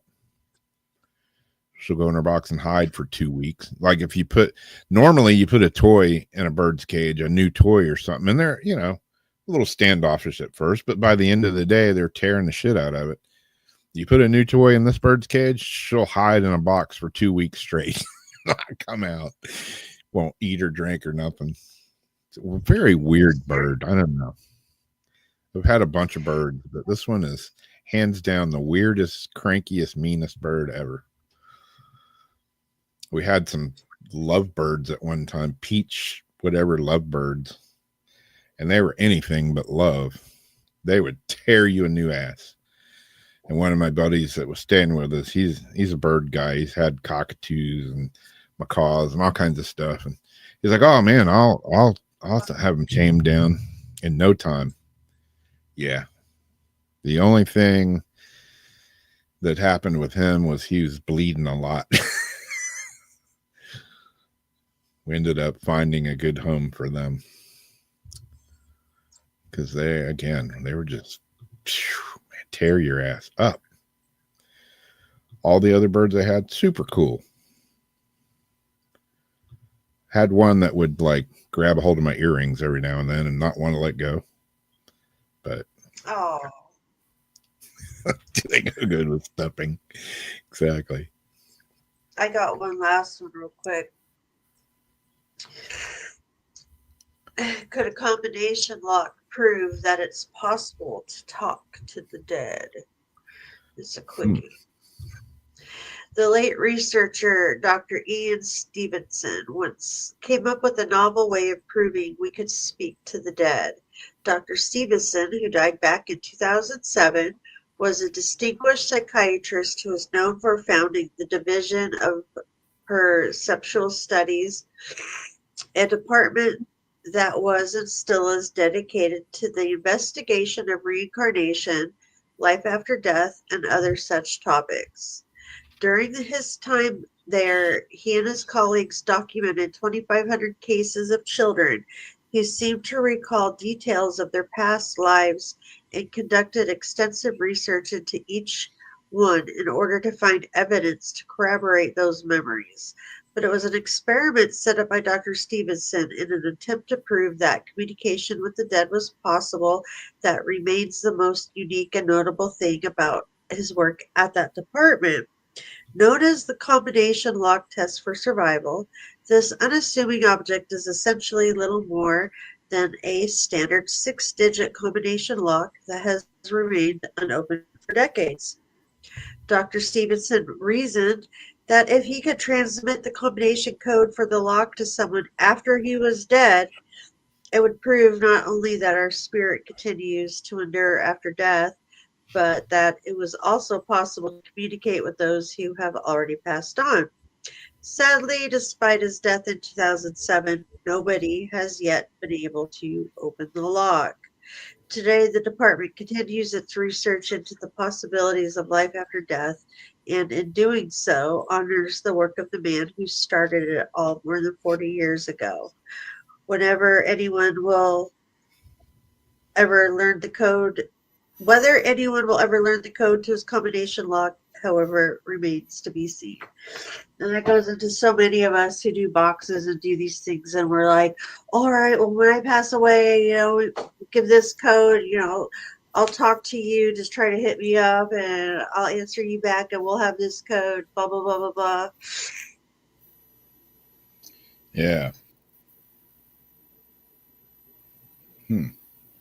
But he gave out a combination code. That's interesting. Yeah. It's not something I would have thought of. And I mean, people can still fudge it or fake it, but if for some reason you're like on a ghost box or you get an EVP or something and it's like 06542 and then you put it in, the lock opens, and or like you're on an Ovilus and you're like, who is this? They're like, Ian. With the combination to your lock 01462 and it opens, that would be like, wow. That'd be a pretty wow moment for sure. Yeah.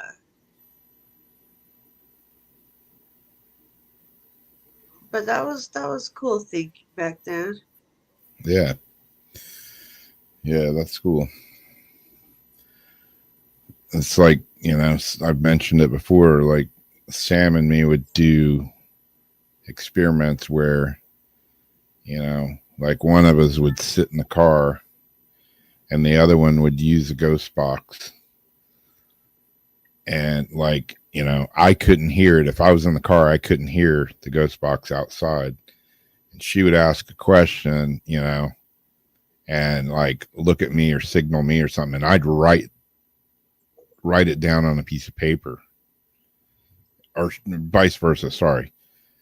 And, then we'd like compare like our answers and stuff. And, sometimes it worked pretty freaking amazingly. That's cool.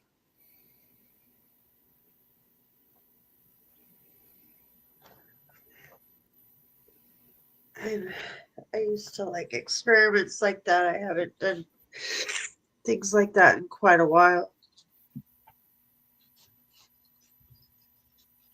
She still wants to get a pair of those.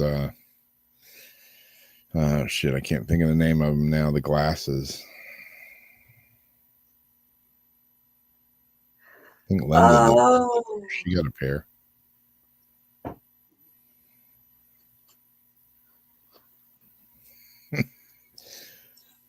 What was the guy's name with the code? oh, um, Meow. I don't think that was it, unless that was cat language that I don't understand. Dr. Ian Stevenson. I will send you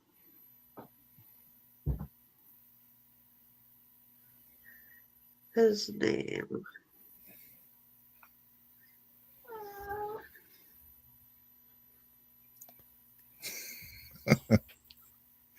You know, if you do that, Craig, somebody's going to stick something like a bouquet of flowers or something in your butt. Or park a bike there or something, you know? Oh, yeah, they'll definitely turn his butt into a vase. Yeah. Especially if it's like a good friend of yours. You know, they're going to be like, Dr. Ian Stevenson. Dr. Ian.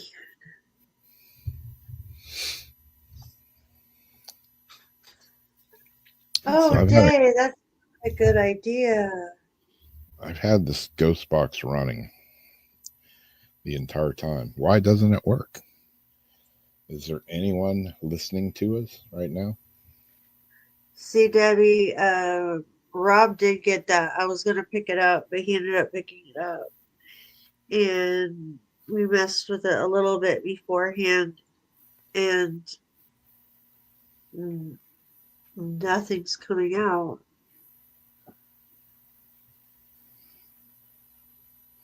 I'm going to restart it one more time. That's funny, Gary.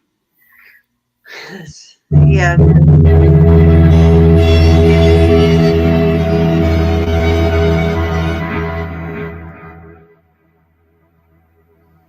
So I haven't got to try it myself yet, but I will. Tap and hold the mic to ask a question. Hello, has anybody been listening to us the entire time this ghost app has been on? Gets my question. Write it down. Says listening. Let's see if anything answers.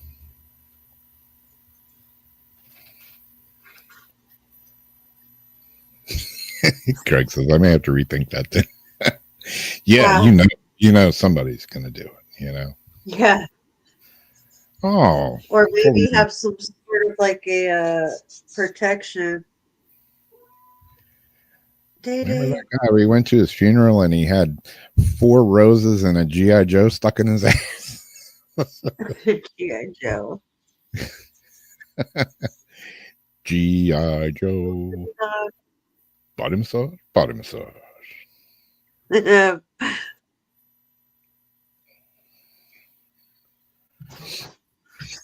Yeah, it's on. It's just sitting here. Nothing's replying to it. It's listening to me. I see the little microphone thing bouncing around. It's been on the entire time. No. Pull the whole TV down. Oh man, your cat's wreaking havoc on you. Give a cat an inch, it'll take a mile. What is tripping you out, Bubba? Do you want to go outside with your friends in the shed? Oh no, they're in the garage. You want to go in the garage with the kitties? Because it's cold tonight. You want to go in the garage with your friends? You shouldn't be staring at this.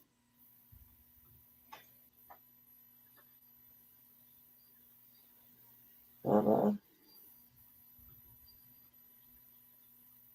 What do you want, Bubba?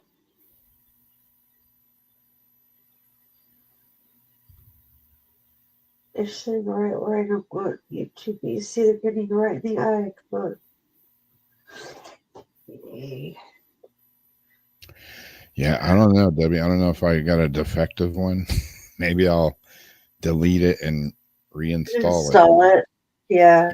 It's, you can see that it's got my question there, and it just like doesn't reply. I've had it on the whole time we've been doing the show. And it doesn't do anything. I got it yesterday afternoon, and I've yet to hear anything out of it. But you hear it when I restart it. You hear, the sound's working because you hear it, But I don't know. At this point, I'm like, wow, $15 down the drain. Maybe it'll start working. I don't know. I'll just delete it and reinstall it right now. Yeah. Remove app. Delete app. There we go. Delete. It's gone. She gone. Now let's go reload it. See what happens. Watch, they want another $15. Not gonna happen. Not gonna do it. See, you hear me typing, so I know the sound's working. It shows your little voice moving.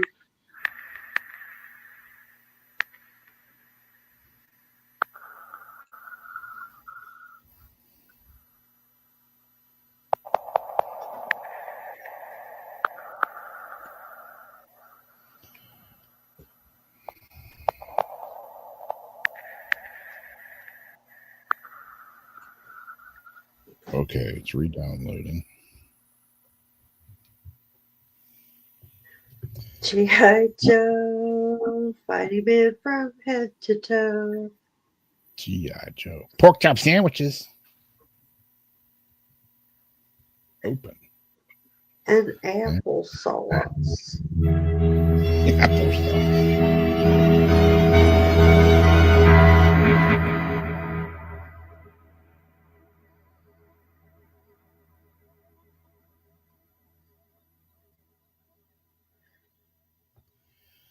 Okay, got to set it up again.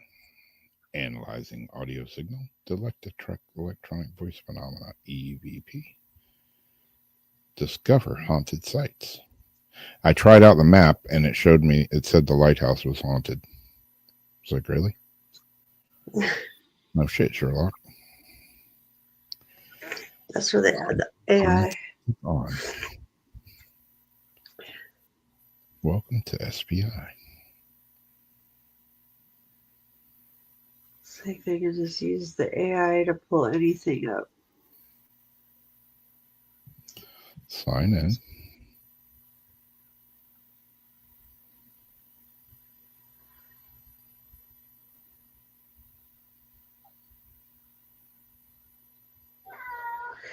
You're a good boy. Okay, it's the third time it's wanted me to sign in.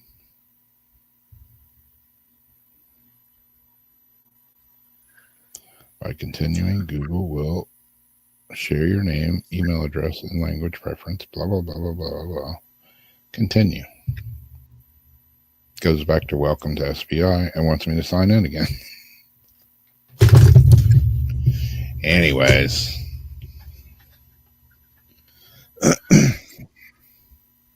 I think my soul is haunted after shots of Fireball and Taco Bell.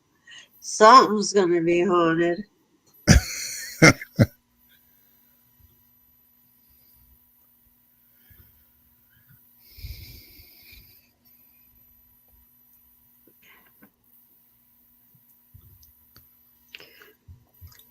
Debbie says you have to put in a code.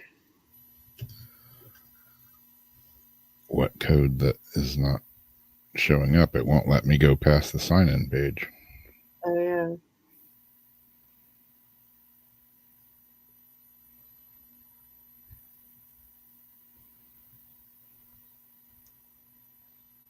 I hit continue and it goes back to wanting me to sign in.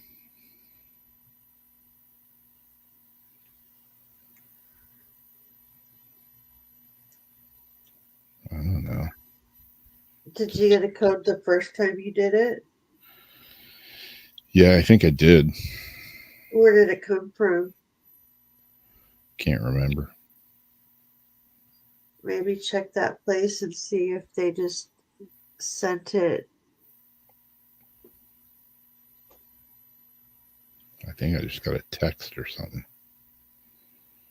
Check your text messages in your email.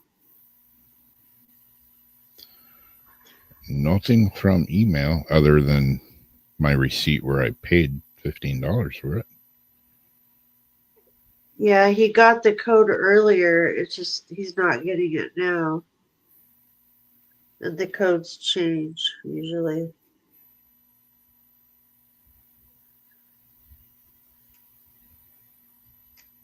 But you can't even get in to put the code in anyway. If you had it, huh?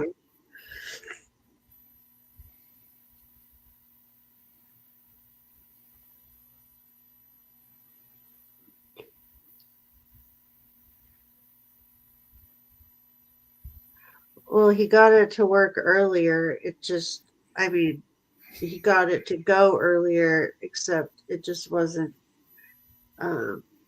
responding anything. And now it's just got some glitches. Technology will be like that.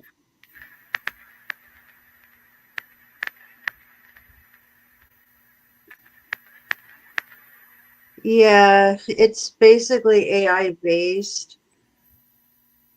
And so, um,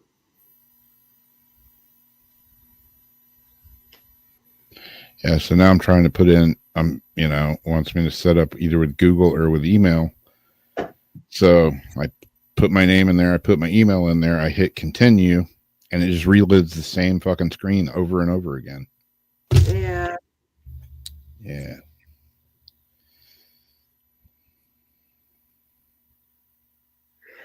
Maybe you'll have to go to some support.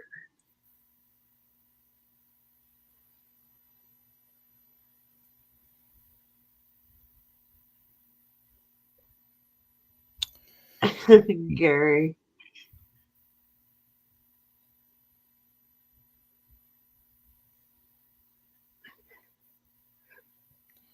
Oh, Did well, they maybe send you my that next. code? Was it email or a text? Because I don't have either one.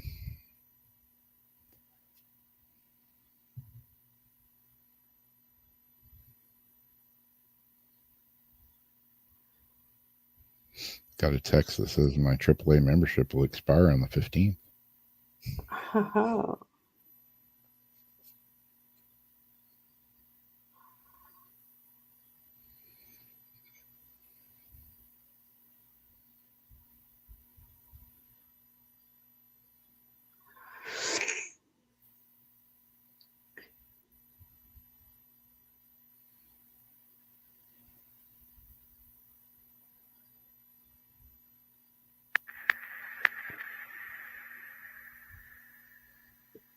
This is par for the course.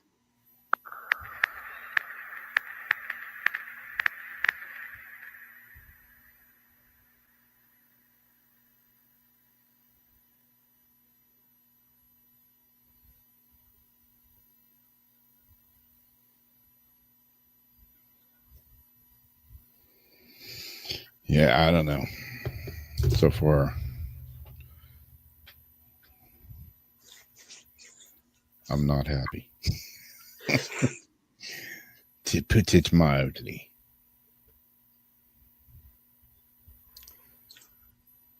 I got no email, no text, no nothing. I can't get past the screen where it wants me to put either my email or sign in with Google. It just reloads the same screen. Yeah. So I don't know. Lesson in frustration. But anyways, it's after 2 a.m. anyway. So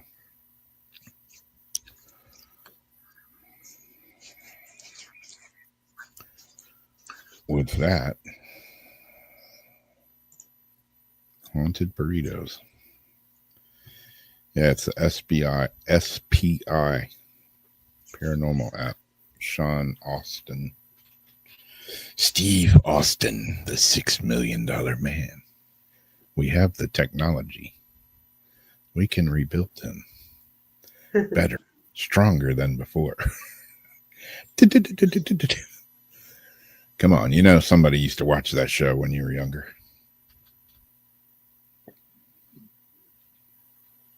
And who was it? What was the girl? The bionic woman? Who's that? Lindsay Wagner? Oh, I can't recall.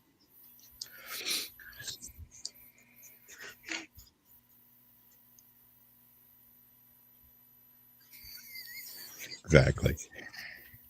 What's my social security number? And it says it's a prince from Nigeria.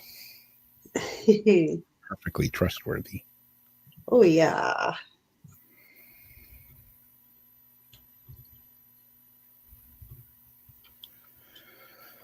So, anyways.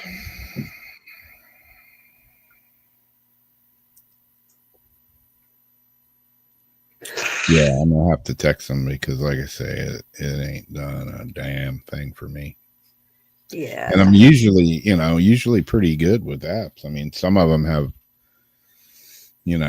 kinks and quirks and stuff, but this one, it loaded fine. Everything came up. The map worked. Well, I mean, it gave me the lighthouse, which everybody knows the lighthouse is haunted. I was hoping it would show me some new cool spot that I didn't know about, but that's asking a bit.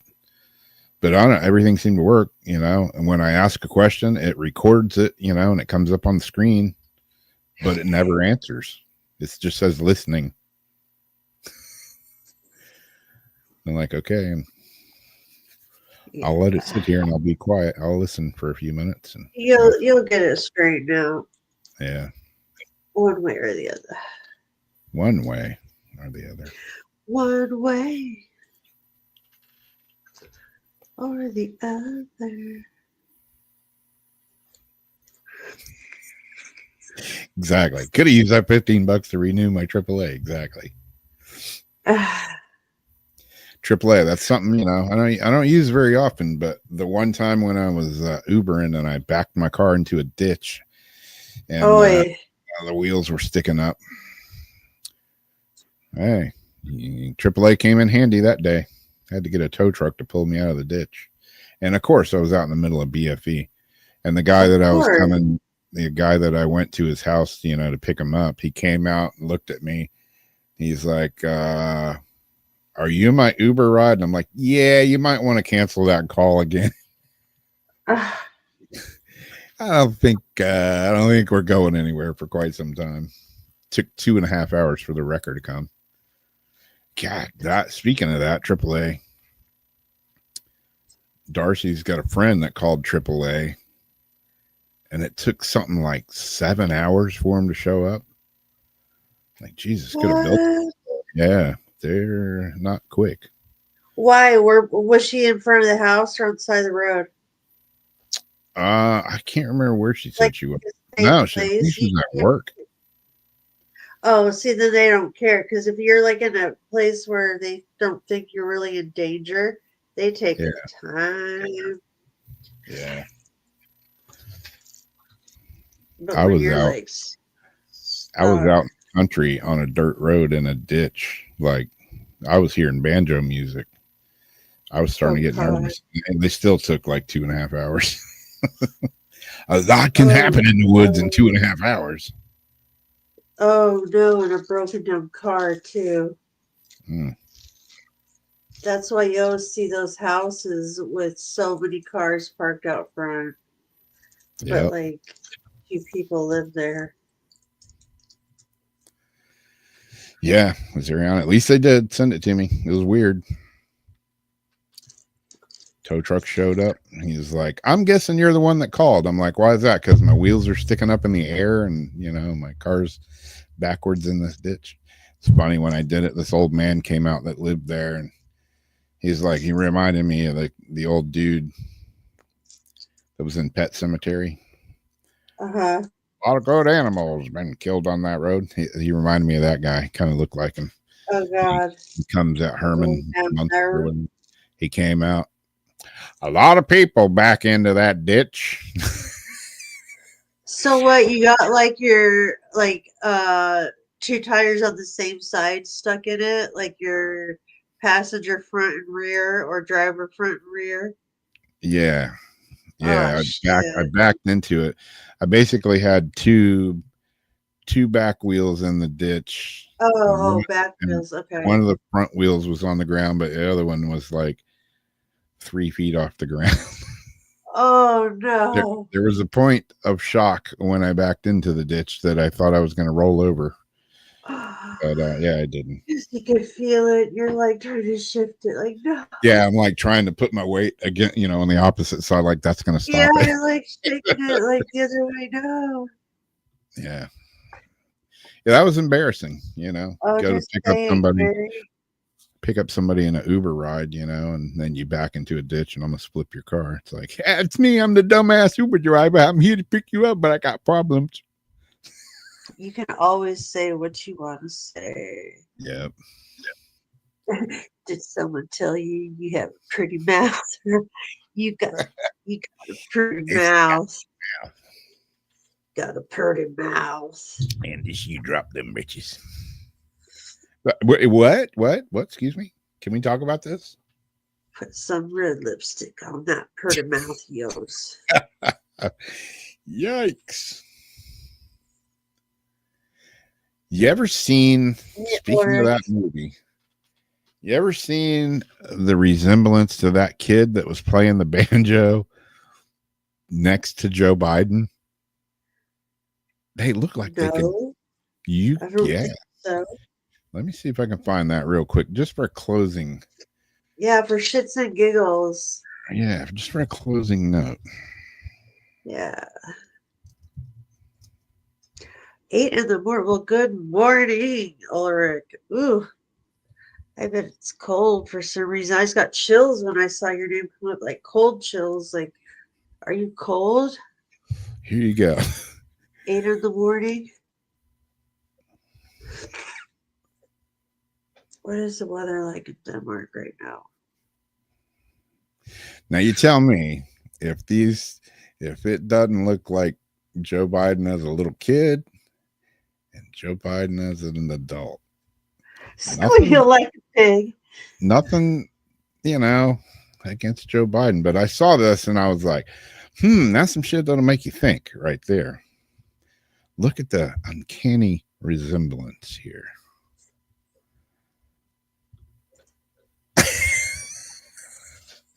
They kind of look the same. They kind of look like the banjo kid grew up and became Joe Biden. After all the plastic surgery, Joe Biden. Oh man, strange. That's like a spit image. And this came out before AI got like real big, so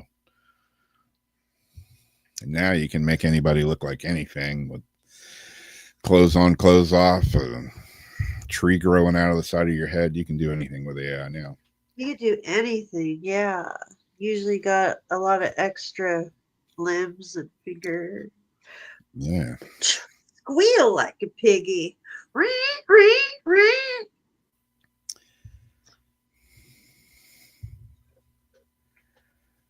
Yep.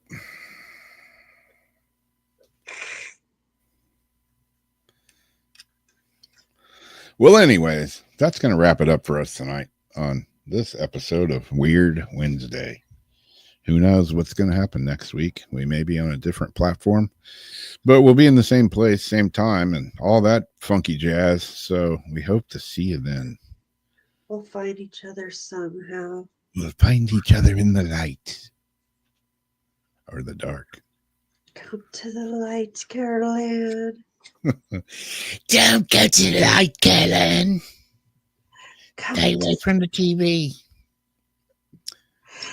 The younger Biden's kind of like, yeah, I'm going to grow up and be the big man. Yeah. And Did the you know, kid fun like, fact, man, that the big one ain't that much fun. that kid that played banjo, you know, dueling banjos with, who was it? I forget the dude's name in the movie, but he didn't know how to play banjo. So it looks like he's playing banjo, but it's actually somebody else had their arms around him on the banjo playing it. No shit. Yep. Weird things, weird, you know, unimportant facts that I know. Strangely I enough. love totally useless facts Yeah. because they always come in handy eventually. Eventually. Yep. You never know. You could be like playing, you know, some movie trivia, and they could ask that question. You could win like $1,000, and hey, I know that answer. Or it's for fun, like parties. It's like it's a Jamie factoid. Yeah. You know, it's just a totally random, useless fact, but it makes you go, huh, didn't know that. Or how All did right. you know? I don't know. Don't know, but I know.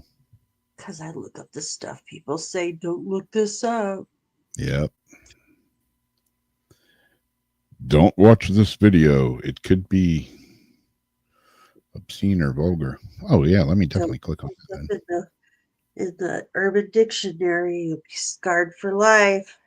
Yep. Don't look up purple waffles, nobody tonight. Scary. Don't blame me if you do. Yep. Because you've been warned. Wow. So now you got to go look them up.